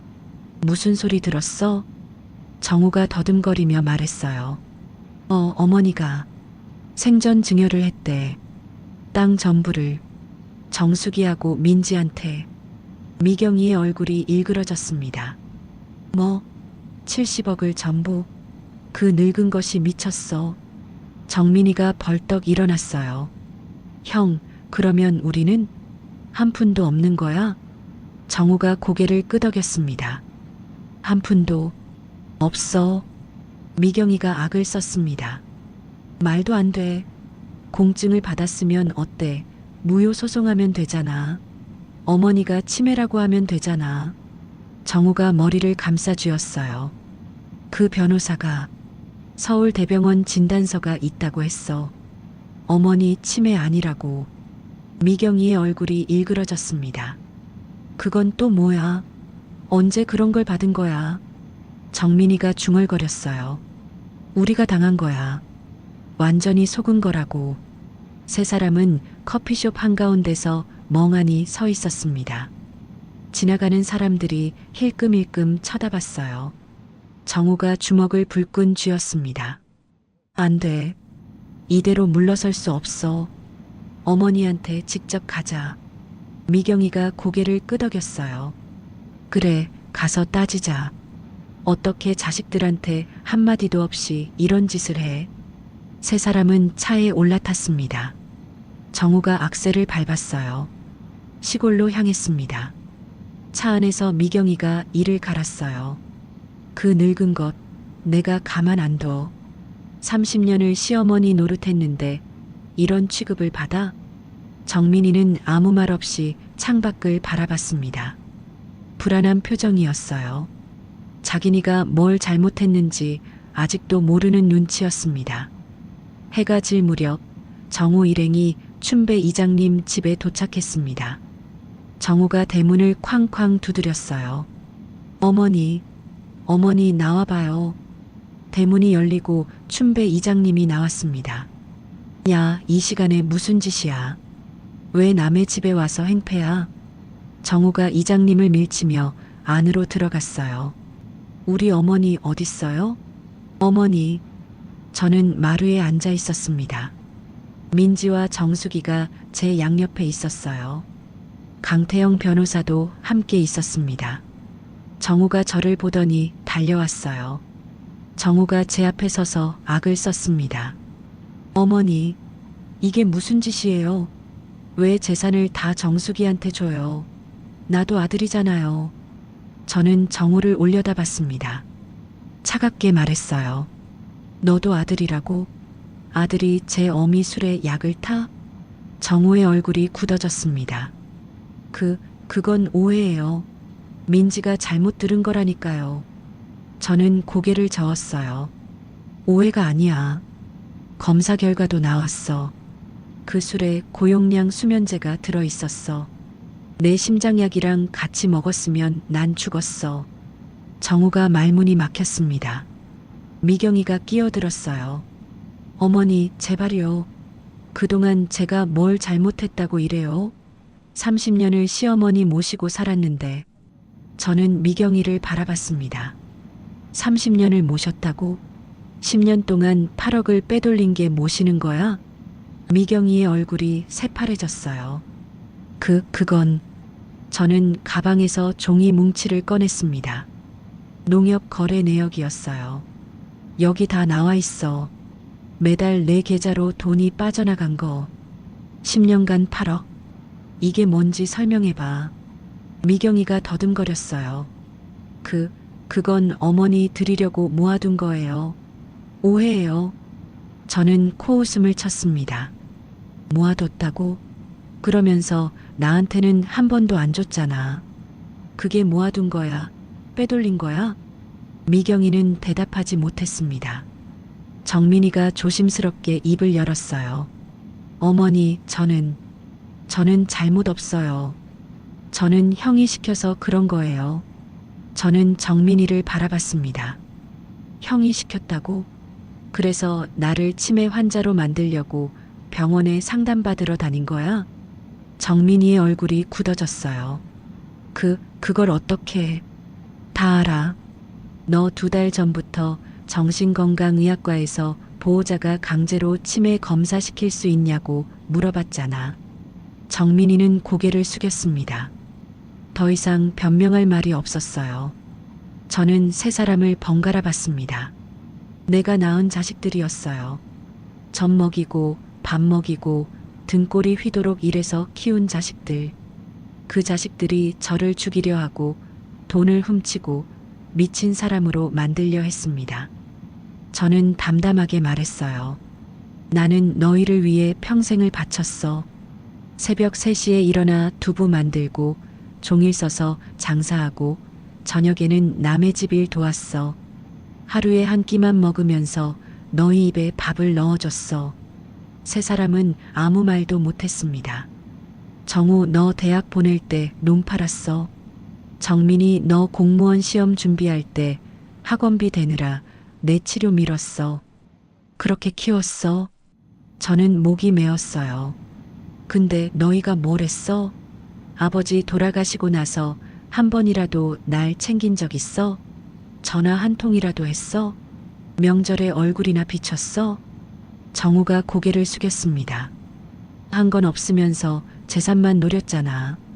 10년 동안 돈 빼돌리고 내 술에 약 타고 치매 환자로 만들려고 하고 그게 자식이 할 짓이야? 미경이가 무릎을 꿇었어요. 어머니, 제발요. 제가 잘못했어요. 한 번만 용서해 주세요. 저는 미경이를 내려다봤습니다. 용서? 10년 동안 8억을 훔쳐간 사람이 용서를 빌어? 미경이가 눈물을 흘리며 매달렸어요. 어머니, 제발요. 다 돌려드릴게요. 제발 한 번만요. 저는 고개를 돌렸습니다. 미경이를 보지 않았어요. 늦었어. 공증은 이미 끝났어. 이제 너희가 뭘 해도 소용없어. 강태영 변호사가 앞으로 나섰습니다. 이정호 씨, 박미경 씨, 알려드릴 게 있습니다. 세 사람이 강태영 변호사를 바라봤어요. 오늘 오전에 저희가 경찰에 고소장을 접수했습니다. 살인미수, 사기, 횡령 혐의입니다. 조만간 경찰에서 연락이 갈 겁니다. 정호의 얼굴이 하얗게 질렸어요. 고소요? 경찰이요? 미경이가 비명을 질렀습니다. 안 돼. 이럴 수 없어. 나는 감옥에 못 가. 정민이가 부들부들 떨며 말했어요. 형, 나 어떡해. 나 공무원이야. 고소당하면 다 끝나. 정호가 멍하니 서 있었습니다. 아무 말도 못했어요. 저는 세 사람에게 등을 돌렸습니다. 나가. 다시는 내 앞에 나타나지 마. 정호가 다급하게 불렀어요. 어머니. 저는 뒤돌아보지 않았습니다. 나한테 어머니라고 부를 자격 없어. 너희는 이제 내 자식 아니야. 춘배 이장님이 세 사람을 노려봤어요. 들었지? 나가. 여기서 더 행패 부리면 경찰 부른다. 정호 일행은 할 말을 잃었습니다. 미경이가 울면서 문 쪽으로 갔어요. 정민이가 뒤따랐습니다. 정호가 마지막으로 저를 바라봤어요. 어머니. 저는 대답하지 않았습니다. 정호가 고개를 숙이고 나갔어요. 대문이 닫혔습니다. 저는 그 자리에 주저앉았습니다. 온몸에 힘이 빠졌어요. 민지가 저를 안아줬습니다. 할머니, 괜찮아요? 저는 고개를 끄덕였어요. 괜찮아. 이제 다 끝났어. 눈물이 흘러내렸습니다. 슬픈 눈물이 아니었어요. 후련한 눈물이었습니다. 평생 등에 붙어 피를 빨아먹던 거머리를 떼어낸 기분이었어요. 정수기가 제 손을 잡았습니다. 엄마, 고생하셨어요. 이제 편하게 사세요. 저는 정수기와 민지를 번갈아 봤어요. 그래. 이제 편하게 살자. 우리끼리. 그날 저녁 춘배 이장님 댁에서 소박한 밥상이 차려졌습니다. 저, 민지, 정수기, 강태영 변호사, 춘배 이장님 부부 6사람이 둘러앉았어요. 특별한 반찬은 없었습니다. 된장찌개에 나물, 계란말이, 평범한 밥상이었어요. 하지만 저는 그 밥이 세상에서 제일 맛있었습니다. 춘배 이장님이 웃으며 말했어요. 야, 순자야, 오늘 네가 주인공이다. 소주 한잔 할래? 저는 고개를 저었습니다. 술은 됐어요. 술 때문에 죽을 뻔했잖아요. 모두가 웃었어요. 저도 웃었습니다. 오랜만에 마음 편히 웃었어요. 일주일이 지났습니다. 저는 춘배 이장님 집에서 지내며 평화로운 나날을 보냈어요. 아침에 일어나면 마당에서 햇살을 쬐고, 낮에는 정수기와 수다를 떨고, 저녁에는 민지가 퇴근하고 오면 같이 밥을 먹었습니다. 정호 일당 생각은 안 하려고 했어요. 그 자식들은 이제 내 자식이 아니니까요. 저는 그렇게 편하게 살 수 있을 줄 알았습니다. 그런데 세상 일이 그렇게 쉽지 않더라고요. 어느 날 오후였어요. 강태영 변호사에게서 전화가 왔습니다. 할머니, 안 좋은 소식이 있습니다. 저는 가슴이 철렁했어요. 무슨 일이에요, 변호사님? 강태영 변호사의 목소리가 무거웠습니다. 정호 씨가 법원에 소송을 제기했습니다. 생전 증여 무효 소송이에요. 저는 숨이 막혔어요. 무효 소송이요? 공증까지 받았는데요? 네, 공증을 받았어도 소송은 제기할 수 있습니다. 정호 씨 측 주장은 할머니가 치매 상태에서 증여에 서명했다는 겁니다. 저는 어이가 없었어요. 치매요? 서울대병원에서 치매 아니라고 진단서 받았잖아요. 강태영 변호사가 한숨을 쉬었습니다. 그래서 저쪽에서 다른 증거를 내밀었습니다. 정신과 의사의 감정서예요. 감정서요? 무슨 감정서요? 한종구라는 정신과 의사가 작성한 건데 할머니가 치매로 인해 판단 능력이 없었다는 내용입니다.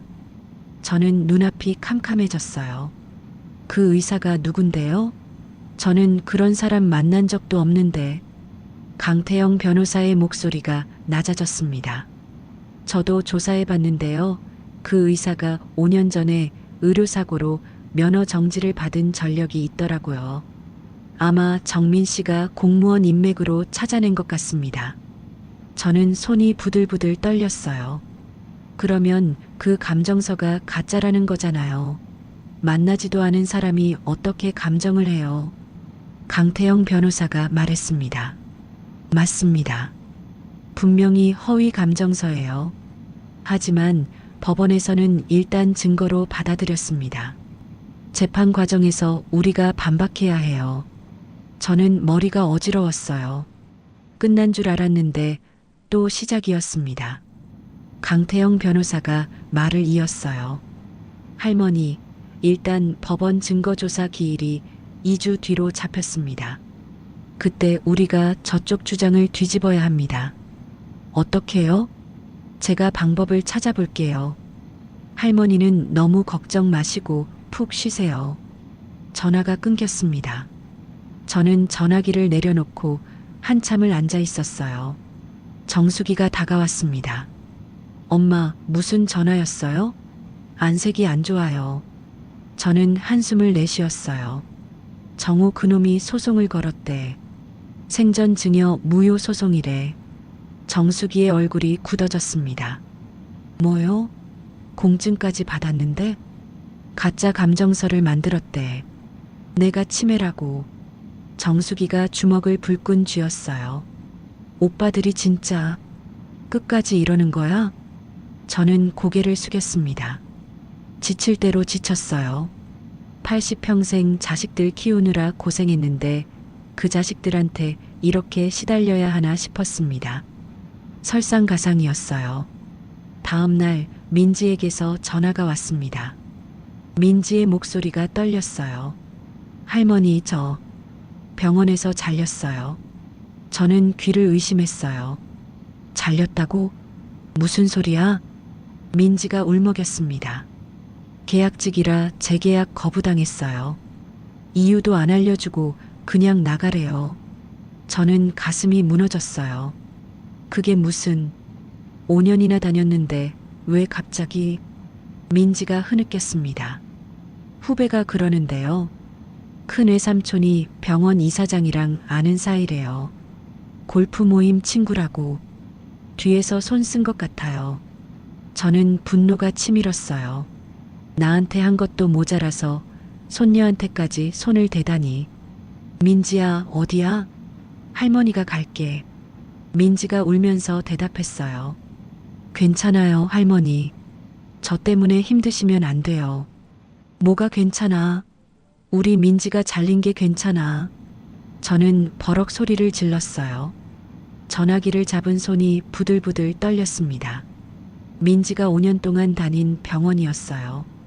야간 근무에 응급환자에 얼마나 고생하며 다녔는데 그런 민지를 정우 그놈이 한순간에 잘라버렸습니다.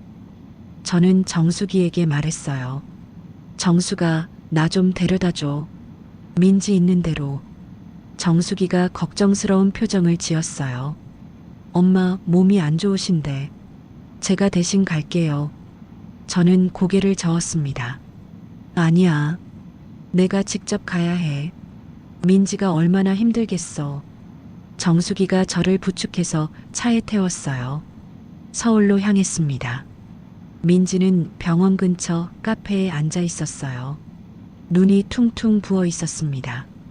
밤새 울었나 봐요. 저는 민지 앞에 앉았어요. 민지가 저를 보더니 또 눈물을 흘렸습니다. 할머니, 미안해요. 제가 힘을 못 보태고 이렇게 됐어요. 저는 민지 손을 잡았어요. 야, 그게 무슨 소리야? 네가 뭘 잘못했어? 다 그놈들이 나쁜 거지. 민지가 울면서 말했어요. 할머니가 위험한 거 제가 막았다고 이러는 거예요. 저 때문에 큰 외삼촌이 감옥 갈 수도 있으니까 보복하는 거예요. 저는 민지를 꼭 안아줬어요. 괜찮아. 괜찮아. 병원은 또 구하면 돼. 할머니가 다 해결해 줄게. 하지만 속으로는 막막했어요. 소송에 민지 해고에. 한꺼번에 일이 터졌습니다. 저는 80 먹은 늙은이에요. 힘이 없었습니다. 강태영 변호사에게 다시 전화를 걸었어요. 변호사님, 민지가 병원에서 잘렸대요. 정우 그놈이 뒤에서 손 썼대요. 강태영 변호사의 목소리가 단호해졌습니다. 저도 들었습니다. 그건 명백한 보복 행위예요. 이것도 추가로 대응할 겁니다. 저는 한숨을 내쉬었어요. 변호사님, 저 이제 어떡해요? 자식들이 끝까지 이러는데. 강태영 변호사가 잠시 뜸을 들이더니 말했습니다. 할머니, 저쪽 감정서 쓴 의사 있잖아요. 한종구라는 사람이요. 네. 제가 그 사람 만나보려고 합니다. 직접 압박을 해볼 생각이에요. 다음 날 강태영 변호사가 한종구 의사를 찾아갔습니다. 한종구는 서울 외곽의 작은 정신과 의원을 운영하고 있었어요. 강태영 변호사가 의원으로 들어갔습니다. 진료실 문을 열고 들어가니 한종구가 앉아 있었어요. 50대 중반의 남자였습니다. 눈이 불안하게 흔들렸어요. 강태영 변호사가 말했습니다. 한종구 선생님 맞으시죠? 저는 강태영 변호사입니다. 한종구가 움찔했어요. 무슨 일로 오셨죠? 김순자 할머니 감정서 건으로 왔습니다. 한종구의 얼굴이 굳어졌어요. 강태영 변호사가 책상 앞에 앉았습니다. 선생님, 김순자 할머니를 직접 진찰하신 적 있으신가요? 한종구가 더듬거렸어요. 그건 자료를 보고 판단한 겁니다. 자료요? 무슨 자료요? 이정민 씨가 어머니 증상을 설명해 주셨고 그걸 바탕으로 강태영 변호사가 고개를 저었어요. 직접 진찰도 안 하고 감정서를 쓰셨다는 말씀이시죠? 한종구가 땀을 흘렸습니다. 강태영 변호사가 서류를 꺼냈어요. 선생님, 5년 전에 의료사고로 면허 정지 6개월 받으셨죠? 한종구의 얼굴이 새파래졌어요. 그건. 그리고 그 이후에도 허위 진단서 작성 의혹이 2건 더 있더군요. 아직 수사까지는 안 갔지만 한종구가 떨리는 목소리로 말했어요. 그게 다 오해예요. 강태영 변호사가 눈을 가늘게 떴습니다. 선생님, 솔직하게 말씀드릴게요. 지금 선생님 상황이 안 좋아요. 강태영 변호사가 말을 이었어요. 허위 감정서 작성은 의료법 위반입니다. 이번 건이 터지면 면허가 영구 취소될 수 있어요. 한종구가 부들부들 떨었습니다. 영구 취소요? 네. 거기다 형사처벌도 받을 수 있어요. 사문서 위조죄요. 한종구의 얼굴이 하얗게 질렸어요. 이정민 씨가 돈 주면서 부탁했죠? 얼마 받으셨어요? 한종구가 입술을 달싹였습니다. 500만 원요. 강태영 변호사가 고개를 끄덕였어요. 500만 원 받고 평생 일할 병원 문 닫으실 건가요? 한종구가 머리를 감싸쥐었어요. 저도 어쩔 수 없었어요. 돈이 필요했고 정민 씨가 간단한 일이라고 했고 강태영 변호사가 단호하게 말했습니다. 선생님, 기회를 드릴게요. 법정에서 사실대로 말씀하세요. 이정민 씨한테 돈 받고 허위 감정서 쓴 거 다 털어놓으세요.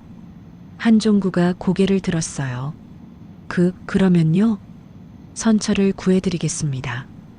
하지만 끝까지 버티시면 저도 끝까지 갑니다. 강태영 변호사가 서류를 집어들었어요. 과거 의료사고 피해자 가족 연락처도 확보했습니다. 필요하면 연락할 거예요. 한종구의 얼굴이 절망에 젖었어요. 한참 후 한종구가 입을 열었습니다. 알겠습니다. 사실대로 말하겠습니다. 강태영 변호사가 고개를 끄덕였어요. 잘 생각하셨습니다. 한종구가 고개를 숙이며 말했어요. 이정민 씨가 500만 원 주면서 그러더군요. 어머니가 치매라고 써달라고. 직접 보지 않아도 된다고. 그냥 자료 보고 쓰면 된다고. 강태영 변호사가 녹음기를 꺼냈어요. 선생님, 지금 하신 말씀 녹음해도 될까요? 한종구가 힘없이 고개를 끄덕였습니다. 네, 녹음하세요. 강태영 변호사가 저에게 전화를 걸었어요. 할머니, 한종구 의사한테서 자백받았습니다. 정민 씨가 500만 원 주고 허위 감정서 쓰게 한 거 다 털어놨어요. 저는 안도의 한숨을 내쉬었어요. 정말요? 그러면 재판에서 이길 수 있는 거예요? 강태영 변호사의 목소리가 밝아졌습니다. 네, 이 증거면 충분합니다. 저쪽 감정서가 허위라는 게 밝혀지면 소송은 기각될 거예요. 저는 눈물이 났어요. 변호사님, 정말 고마워요. 당신 아니었으면 나 어떻게 됐을지. 강태영 변호사가 말했어요. 할머니, 아직 안심하시면 안 돼요. 재판에서 직접 이겨야 합니다. 2주 뒤에 법정에서 뵙겠습니다. 전화가 끊겼습니다. 저는 창밖을 바라봤어요. 아직 끝나지 않았지만 희망이 보였습니다. 2주가 지났습니다. 법원 증거조사 날이 밝았어요. 저는 새벽 5시에 눈을 떴습니다. 잠이 오지 않았거든요. 오늘 모든 게 결정됩니다. 저는 세수를 하고 거울을 봤어요. 주름투성이 얼굴이었습니다. 80평생의 고생이 다 새겨져 있었어요. 오늘만 버티자. 오늘만 이기면 다 끝이야. 저는 스스로에게 다짐했습니다. 민지와 정수기가 저를 부축해서 차에 태웠어요. 강태영 변호사는 먼저 법원으로 갔습니다. 서류 준비할 게 있다고 했거든요. 차 안에서 민지가 제 손을 잡았어요. 할머니, 긴장하지 마세요. 강 변호사님이 다 준비해뒀대요. 저는 고개를 끄덕였습니다. 그래, 알아. 근데 법원이라는 데가 처음이라서. 정수기가 백미러로 저를 봤어요. 엄마, 오늘 하실 말씀 다 기억하시죠? 저는 고개를 끄덕였습니다.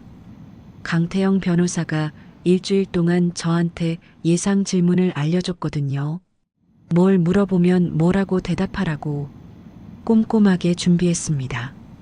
법원에 도착했습니다. 큰 건물이었어요. 평생 농사짓고 장사하며 살았는데 이런 데는 처음 와봤습니다.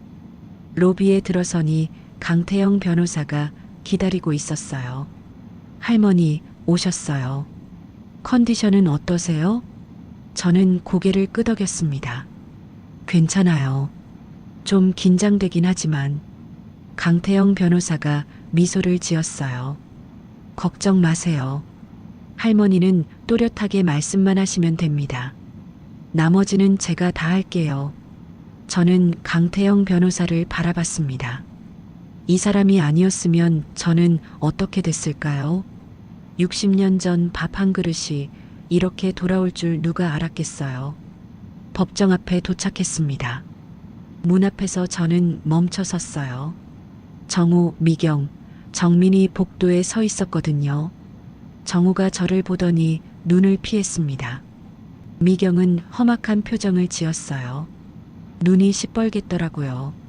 며칠 밤을 새웠나 봐요. 정민은 고개를 숙이고 있었습니다. 얼굴이 반쪽이 되어 있었어요. 저는 그 자식들을 보지 않았습니다. 고개를 돌리고 법정으로 들어갔어요. 법정은 생각보다 조용했습니다. 앞쪽에 판사석이 있고 양쪽에 원고석과 피고석이 있었어요. 저는 피고석 쪽에 앉았습니다. 민지와 정수기가 방청석에 앉았어요. 반대편에 정호 일당이 앉았습니다.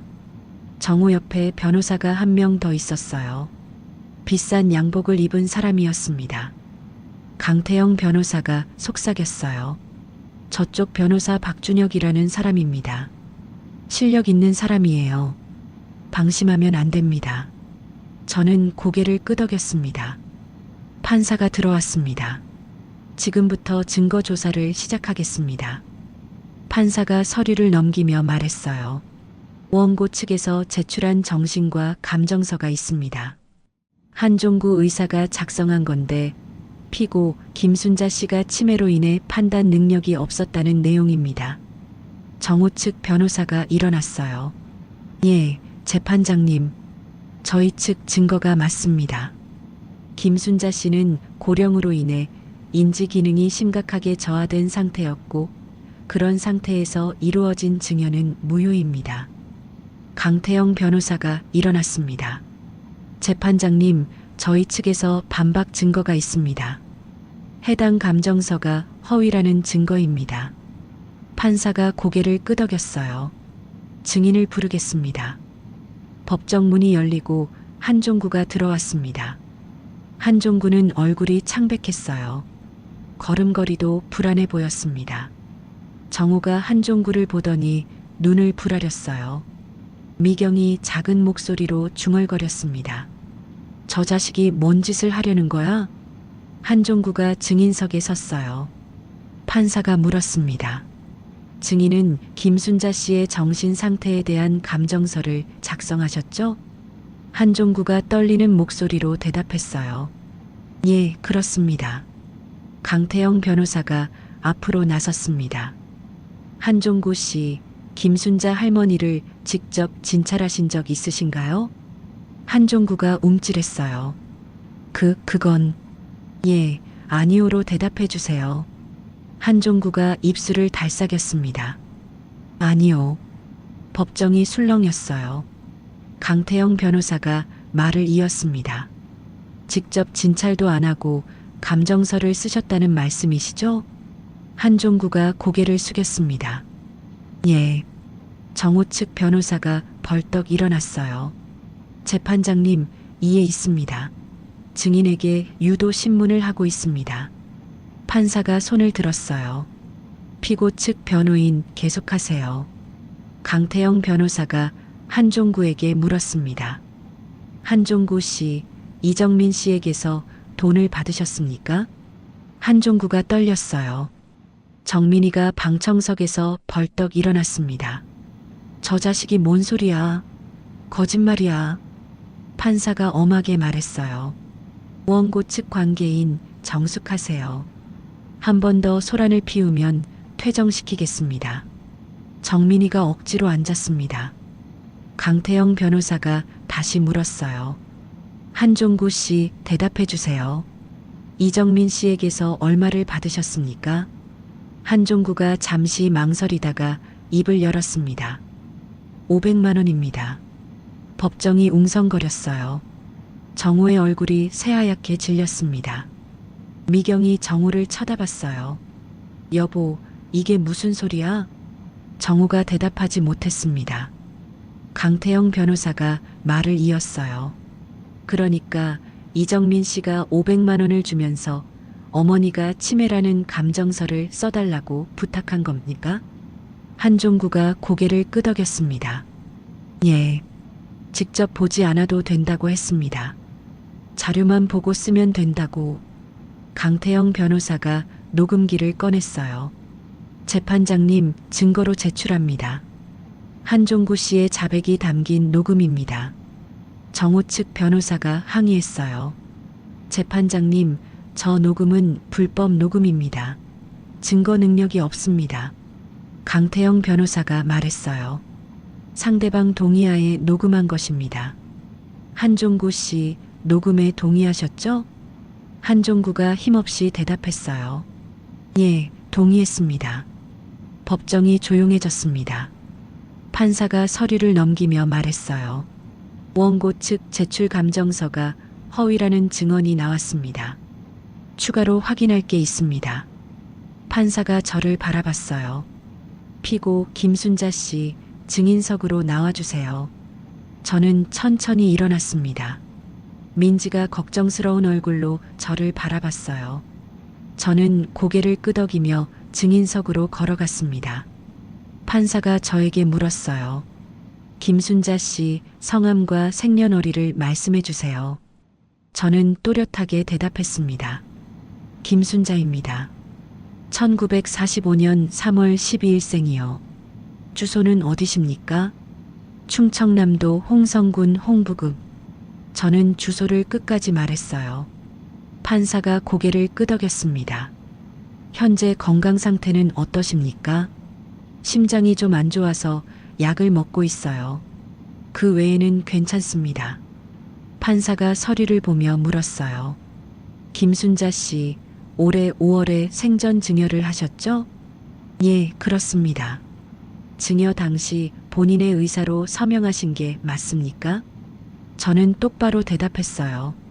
네, 제 의사입니다. 누구한테도 강요받지 않았어요. 판사가 고개를 끄덕였습니다. 왜 큰아들과 둘째 아들에게는 증여하지 않으셨습니까? 저는 잠시 숨을 고르고 입을 열었어요. 재판장님, 제가 왜 그 자식들한테 재산을 안 줬는지 말씀드릴게요. 저는 정호 쪽을 바라봤습니다. 저 사람 제 큰아들입니다. 팔순잔치 날 제 술에 수면제를 탔어요. 법정이 술렁였어요. 저는 심장약을 먹고 있어요. 수면제랑 같이 먹으면 심장이 멈춘대요. 제 손녀가 아니었으면 저는 그날 죽었어요. 정우가 고개를 숙였습니다. 그리고 큰 며느리는 10년 동안 제 통장에서 8억을 빼돌렸어요. 매달 몰래 자기 계좌로 옮겼어요. 미경이 얼굴이 일그러졌어요. 둘째 아들은 저를 치매 환자로 만들려고 했어요. 돈 주고 가짜 감정서를 만들었어요. 그래서 제 재산을 빼앗으려고 했어요. 정민이 고개를 푹 숙였습니다. 저는 목이 메었어요. 재판장님, 저는 저 자식들을 위해 평생을 살았어요. 눈물이 났습니다. 참으려 했는데 참아지지 않았어요. 새벽 3시에 일어나 두부를 만들었어요. 종일 서서 장사하고 밤에는 남의 집 일을 도왔어요. 하루에 한 끼만 먹으면서요. 법정이 조용해졌습니다. 그렇게 번 돈으로 저 자식들 키웠어요. 대학 보내고 결혼시키고 집 마련해줬어요. 내 몸 하나 건사할 생각 안 하고 오로지 자식들만 바라보며 살았어요. 저는 정우를 바라봤습니다. 근데 그 자식들이 저한테 뭘 했어요? 돈을 훔치고 술에 약을 타고 미친 사람으로 만들려 했어요. 그게 자식이에요? 법정 안이 고요했습니다. 판사도 아무 말 없이 저를 바라봤어요. 방청석에서 코 훌쩍이는 소리가 들렸습니다. 저는 눈물을 닦으며 말했어요. 저는 제 재산을 저를 진심으로 아끼는 사람한테 주고 싶었어요. 막내딸 정숙이하고 손녀 민지요. 그 애들만 제 곁을 지켜줬어요. 저는 판사를 똑바로 쳐다봤습니다. 저 치매 아니에요. 서울대병원에서 검사받았어요. 제 정신은 멀쩡해요. 제가 누구한테 재산을 주든 그건 제 결정이에요. 판사가 서류를 정리했습니다. 피고 김순자 씨 자리로 돌아가셔도 됩니다. 저는 증인석에서 내려왔어요. 다리가 후들거렸습니다. 민지와 정숙이가 저를 부축해서 자리로 데려갔어요. 판사가 입을 열었습니다. 지금까지 제출된 증거와 증언을 검토한 결과 원고 측이 제출한 감정서는 허위로 판단됩니다. 정호 측 변호사의 얼굴이 굳어졌어요. 피고 김순자 씨의 인지 능력에는 문제가 없는 것으로 확인되었습니다. 서울대병원 진단서와 오늘 법정에서의 진술을 종합한 결과입니다. 판사가 선고했습니다. 원고의 생전 증여 무효 청구를 기각합니다. 저는 귀를 의심했어요. 기각. 우리가 이긴 거예요. 아울러 원고 이정호, 이정민, 박미경에 대해 사기, 횡령, 문서 위조, 살인미수 혐의로 검찰 송치 의견을 밝힙니다. 정호의 얼굴이 새하얗게 질렸어요. 미경이 비명을 질렀습니다. 안 돼. 이럴 수 없어. 정민이는 고개를 숙인 채 아무 말도 못했어요. 재판이 끝났습니다. 저는 법정을 나서려고 일어났어요. 그때 미경이 달려왔습니다. 미경이 제 앞에 무릎을 꿇었어요. 어머니, 제발 용서해 주세요. 제가 잘못했어요. 고소 취하해 주세요. 저는 미경을 내려다봤습니다. 10년 동안 내 돈을 훔쳐간 사람, 남편을 부추겨서 나를 죽이려 한 사람. 저는 아무 말도 하지 않았어요. 미경을 지나쳐 걸어갔습니다. 정우가 저를 불렀어요. 어머니, 저는 멈춰 섰습니다. 뒤를 돌아보지는 않았어요. 어머니, 저 잘못했어요. 제가 눈이 멀었어요. 제발 한 번만. 저는 등 뒤로 대답했습니다. 정우야. 예, 어머니. 나한테 어머니라고 부르지 마. 너는 이제 내 자식이 아니야. 저는 다시 걸었어요. 뒤돌아보지 않았습니다. 법원을 나서는데 햇살이 눈부셨습니다. 강태영 변호사가 제 옆에 섰어요. 할머니, 수고하셨습니다. 이제 다 끝났어요. 저는 강태영 변호사를 바라봤습니다. 변호사님, 정말 고마워요. 당신 아니었으면 나 어떻게 됐을지. 강태영 변호사가 고개를 저었어요. 할머니가 60년 전에 저한테 밥 한 그릇 안 주셨으면 저는 여기 없었어요. 제가 갚을 게 훨씬 많습니다. 저는 강태영 변호사 손을 꼭 잡았어요. 눈물이 또 났습니다. 2주 후였습니다. 정우와 미경이 검찰에 구속 기소됐어요. 살인미수, 사기, 횡령 혐의였습니다. 정민이는 공무원 신분으로 문서 위조에 가담한 게 드러나서 파면당했어요. 평생 모은 공무원 연금도 다 날아갔습니다. 마을에서는 난리가 났어요. 정훈의 집 앞을 지나가는 사람들이 수군댔습니다. 저 집이 그 집이야? 어머니 술에 약 탄 집? 에휴, 짐승만도 못한 것들. 정우 부부는 마을에서 고개를 들 수 없게 됐어요. 결국 집을 팔고 어디론가 도망치듯 떠났습니다. 저는 춘배 이장님 집에서 소식을 들었어요. 순자야, 정훈이가 이사 갔대. 집 팔고 어디론가 갔대. 저는 아무 말도 하지 않았어요. 슬프지도 않았습니다. 후련하지도 않았어요. 그냥 담담했습니다. 내가 낳은 자식이었지만 이제는 남이었으니까요. 강태영 변호사가 전화를 걸어왔어요. 할머니, 이제 정말 다 끝났습니다. 편하게 사세요. 저는 고개를 끄덕였어요. 네, 변호사님. 정말 감사합니다. 창밖으로 해가 지고 있었습니다. 긴 하루가 끝나고 있었어요. 모든 일이 끝나고 2달이 지났습니다. 봄이 왔어요. 저는 이제 제 집에서 살고 있습니다. 정우가 바꿔놓은 비밀번호는 강태영 변호사가 해결해줬어요. 제 집이니까 당연히 제가 들어가야죠. 오랜만에 돌아온 집은 쓸쓸했습니다. 남편이랑 60년을 산 집이에요. 자식 넷을 낳아 키운 집이고 손주들 뛰어놀던 집이에요. 그런데 이제 그 자식들은 없습니다. 아니, 없는 게 아니라 제가 지운 거예요.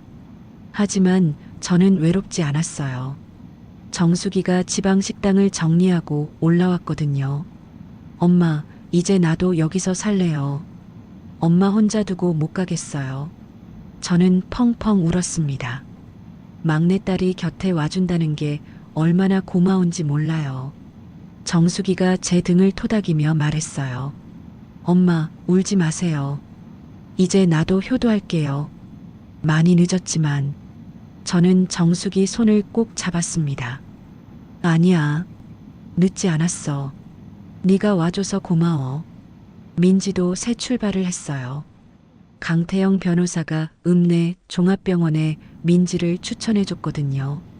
강태영 변호사 지인 중에 그 병원 원장이 있었대요.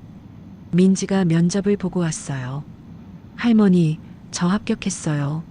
정규직이에요. 저는 민지를 꼭 안아줬습니다. 그래, 잘 됐다. 우리 민지 고생 끝났네. 민지가 울면서 웃었어요.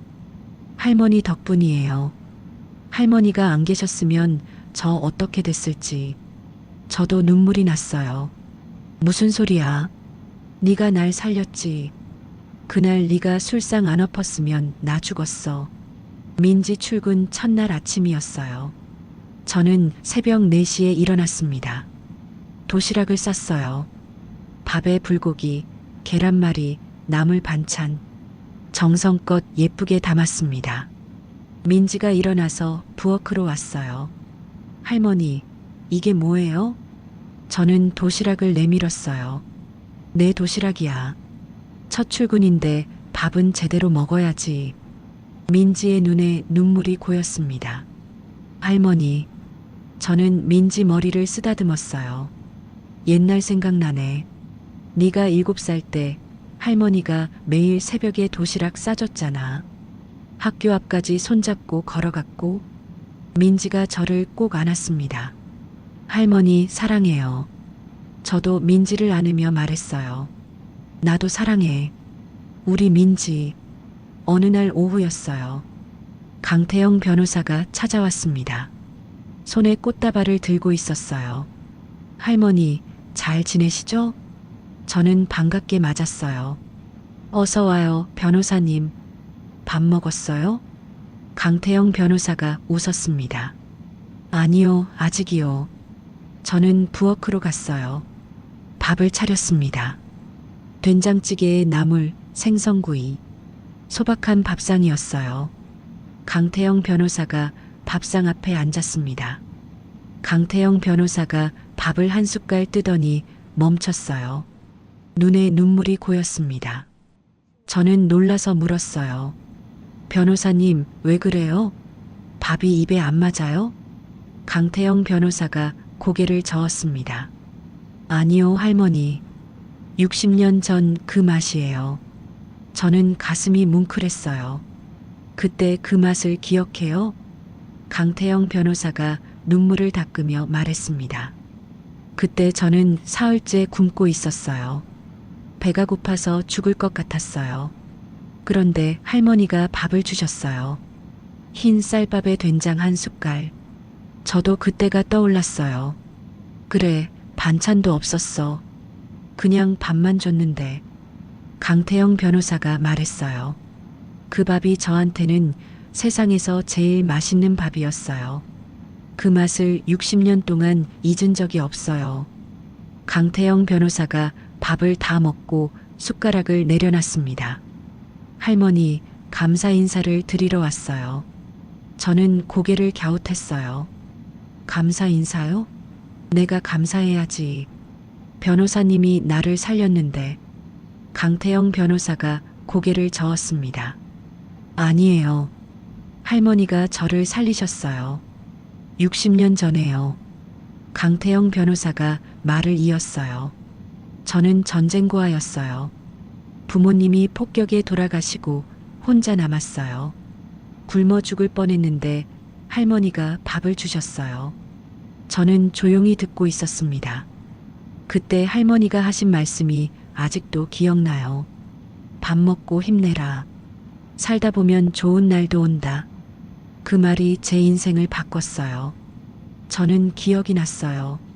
그때 그 아이에게 그런 말을 했었어요. 별 생각 없이 한 말이었는데 강태영 변호사가 말했습니다. 저는 그 말을 믿고 살았어요. 고아원에서 나와서 신문 배달하고 공장에서 일하면서 야간 고등학교 다녔어요. 그러다 검정고시 보고 대학 가고 사법시험 붙었어요. 저는 눈물이 났어요. 그렇게 고생했구나.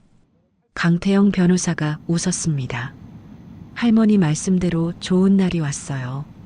변호사가 됐고 가족도 생겼고 그리고 이제 할머니를 찾았어요.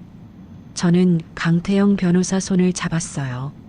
네가 잘 커서 이렇게 나를 도와주다니. 그때 밥 한 그릇이 1000그릇이 되어 돌아왔구나. 며칠 후였어요. 춘배 이장님이 마을 사람들을 모았습니다. 제 마당에서 소박한 잔치가 열렸어요. 야, 오늘은 순자 진짜 팔순잔치야. 저번에는 엉망이 됐으니까 다시 하는 거야. 마을 사람들이 웃으며 모여들었어요. 막걸리가 돌고 전이 부쳐지고 웃음소리가 마당을 가득 채웠습니다. 저는 마루에 앉아 그 풍경을 바라봤어요. 민지와 정숙이가 제 양옆에 앉았습니다. 강태영 변호사도 왔어요. 춘배 이장님 부부도 함께 했습니다. 춘배 이장님이 막걸리 잔을 들었어요. 야, 다들 잔 들어. 김순자 팔순 축하해. 모두가 잔을 들었습니다. 저도 음료수 잔을 들었어요. 춘배 이장님이 웃으며 말했습니다. 순자야, 너 80에 인생 제대로 다시 시작했다. 이게 진짜 팔순잔치야. 축하한다. 모두가 박수를 쳤어요. 저는 웃음이 났습니다. 행복했어요. 진짜로 행복했습니다. 밤이 깊었어요. 잔치가 끝나고 모두 돌아갔습니다. 민지와 정숙이는 정리를 하다가 지쳐서 잠이 들었어요. 저는 혼자 방에 앉았습니다. 서랍에서 편지지를 꺼냈어요. 민지에게 남길 편지를 쓰기로 했습니다. 80 먹은 늙은이가 언제까지 살겠어요. 언젠가는 갈 날이 오겠죠. 그 전에 민지한테 하고 싶은 말을 남기고 싶었어요. 저는 펜을 들었습니다. 천천히 썼어요. 민지야, 할머니가 80에 배운 게 있어. 피는 물보다 진하다는 말, 그거 거짓말이더라. 할머니는 평생 그 말을 믿었어. 피를 나눈 자식이니까 당연히 나를 사랑할 거라고. 내가 희생하면 그게 다 돌아올 거라고. 근데 아니더라. 피를 나눴어도 마음이 없으면 남보다 못해. 반대로 피를 안 나눴어도 마음이 있으면 그게 진짜 가족이야. 저는 잠시 펜을 멈췄어요. 눈물이 났습니다. 다시 펜을 들었어요. 민지야, 너는 할머니 배에서 나온 자식이 아니야. 딸의 딸이지. 근데 너만큼 할머니를 사랑해준 사람이 없어. 7살 때 엄마가 너를 맡기고 갔을 때 할머니가 얼마나 마음이 아팠는지 몰라. 이 어린 것이 엄마 없이 어떻게 크나 싶었어. 근데 네가 잘 컸어. 씩씩하게 자랐어. 착하고 똑똑하게 자랐어. 그리고 팔순잔치 날 너는 할머니 목숨을 살렸어. 그날 네가 술상을 안 엎었으면 할머니는 죽었어. 너는 할머니한테 생명의 은인이야. 저는 편지를 이어 썼어요. 민지야, 할머니가 재산을 너한테 준 건 보답이 아니야. 그냥 네가 내 진짜 가족이기 때문이야. 진짜 가족은 피가 아니라 마음으로 맺어지는 거야. 너는 할머니 마음을 알아줬어. 할머니 곁을 지켜줬어. 그게 가족이야. 할머니는 이제 후회 없어. 나쁜 자식들은 다 정리했고 진짜 가족만 남았어. 너하고 엄마 정숙이하고 강태영 변호사하고 춘배 이장님하고 이 사람들이 할머니 진짜 가족이야. 저는 편지 마지막을 썼어요. 민지야, 할머니 이제 80이야. 언제까지 살지 모르겠어. 근데 이제 무섭지 않아. 진짜 가족이 곁에 있으니까. 네가 행복하게 살아주면 그게 할머니 복이야. 좋은 사람 만나서 결혼하고 아이도 낳고 할머니처럼 오래오래 살아. 근데 할머니처럼 자식한테 고생하지는 마. 자식 키울 때 너무 퍼주지 마. 적당히 사랑하고 적당히 거리 두고 적당히 챙겨. 그게 서로한테 좋은 거야. 할머니가 너무 퍼줘서 자식들이 버릇이 없어진 것 같기도 하거든. 암튼 그래. 할머니가 사랑한다. 우리 민지. 저는 편지를 접어 봉투에 넣었습니다. 민지 책상 위에 올려뒀어요. 다음 날 아침이었어요. 민지가 편지를 발견했습니다. 읽더니 울음을 터뜨렸어요. 민지가 저한테 달려왔습니다. 저를 꼭 안으며 울었어요. 할머니, 어디 안 아프신 거죠? 유서 아니죠? 저는 웃었습니다. 바보야. 유서 아니야.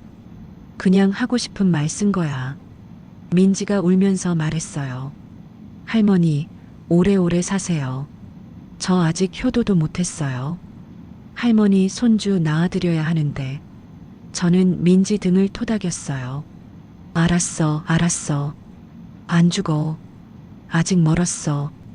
같이 오래오래 살자. 저는 마당으로 나갔습니다. 봄 햇살이 따스했어요. 마당 한쪽에 남편이 심어놓은 감나무가 있었습니다. 새순이 돋아나고 있었어요. 저는 감나무를 바라보며 중얼거렸어요. 여보, 나 잘 살고 있어. 나쁜 자식들은 다 정리했어. 이제 좋은 사람들만 남았어. 걱정 마. 바람이 불었습니다. 남편이 대답하는 것 같았어요. 저는 미소를 지었습니다. 저는 먼 산을 바라봤어요. 80평생 처음으로 가슴이 편안했습니다. 젊어서는 가난과 싸웠고, 중년에는 자식들 뒷바라지에 허리가 휘었고, 노년에는 자식들한테 배신당했어요. 고생만 하다가는 인생인 줄 알았습니다. 그런데 이제야 알겠어요. 진짜 행복은 멀리 있는 게 아니더라고요. 내 곁에서 진심으로 나를 아껴주는 사람. 그 사람이 있으면 그게 행복이에요. 저는 이제 행복합니다. 진짜로 행복합니다. 저는 조용히 중얼거렸어요. 이제야 살 것 같네. 봄바람이 제 볼을 스쳤습니다. 따스했어요. 순자 할머니의 이야기 어떠셨나요?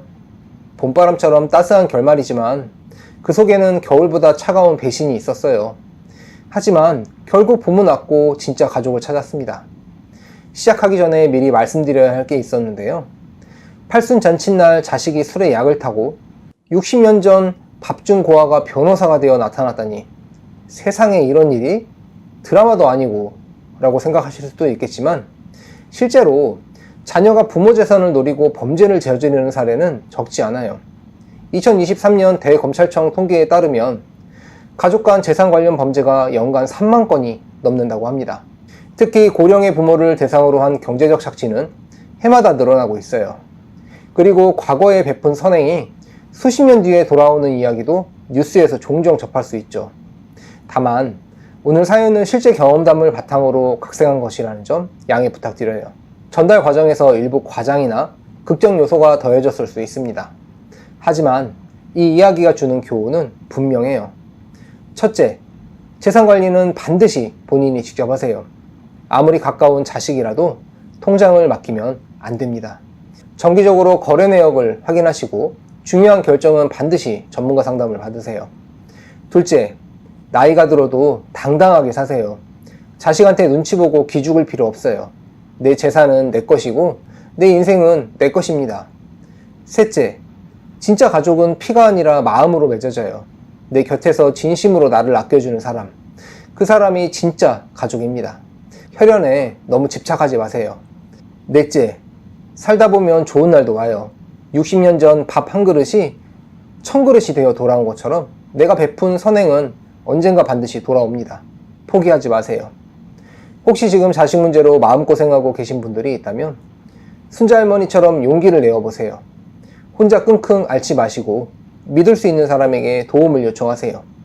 법적으로 보호받을 수 있는 방법이 분명히 있습니다. 봄은 반드시 옵니다.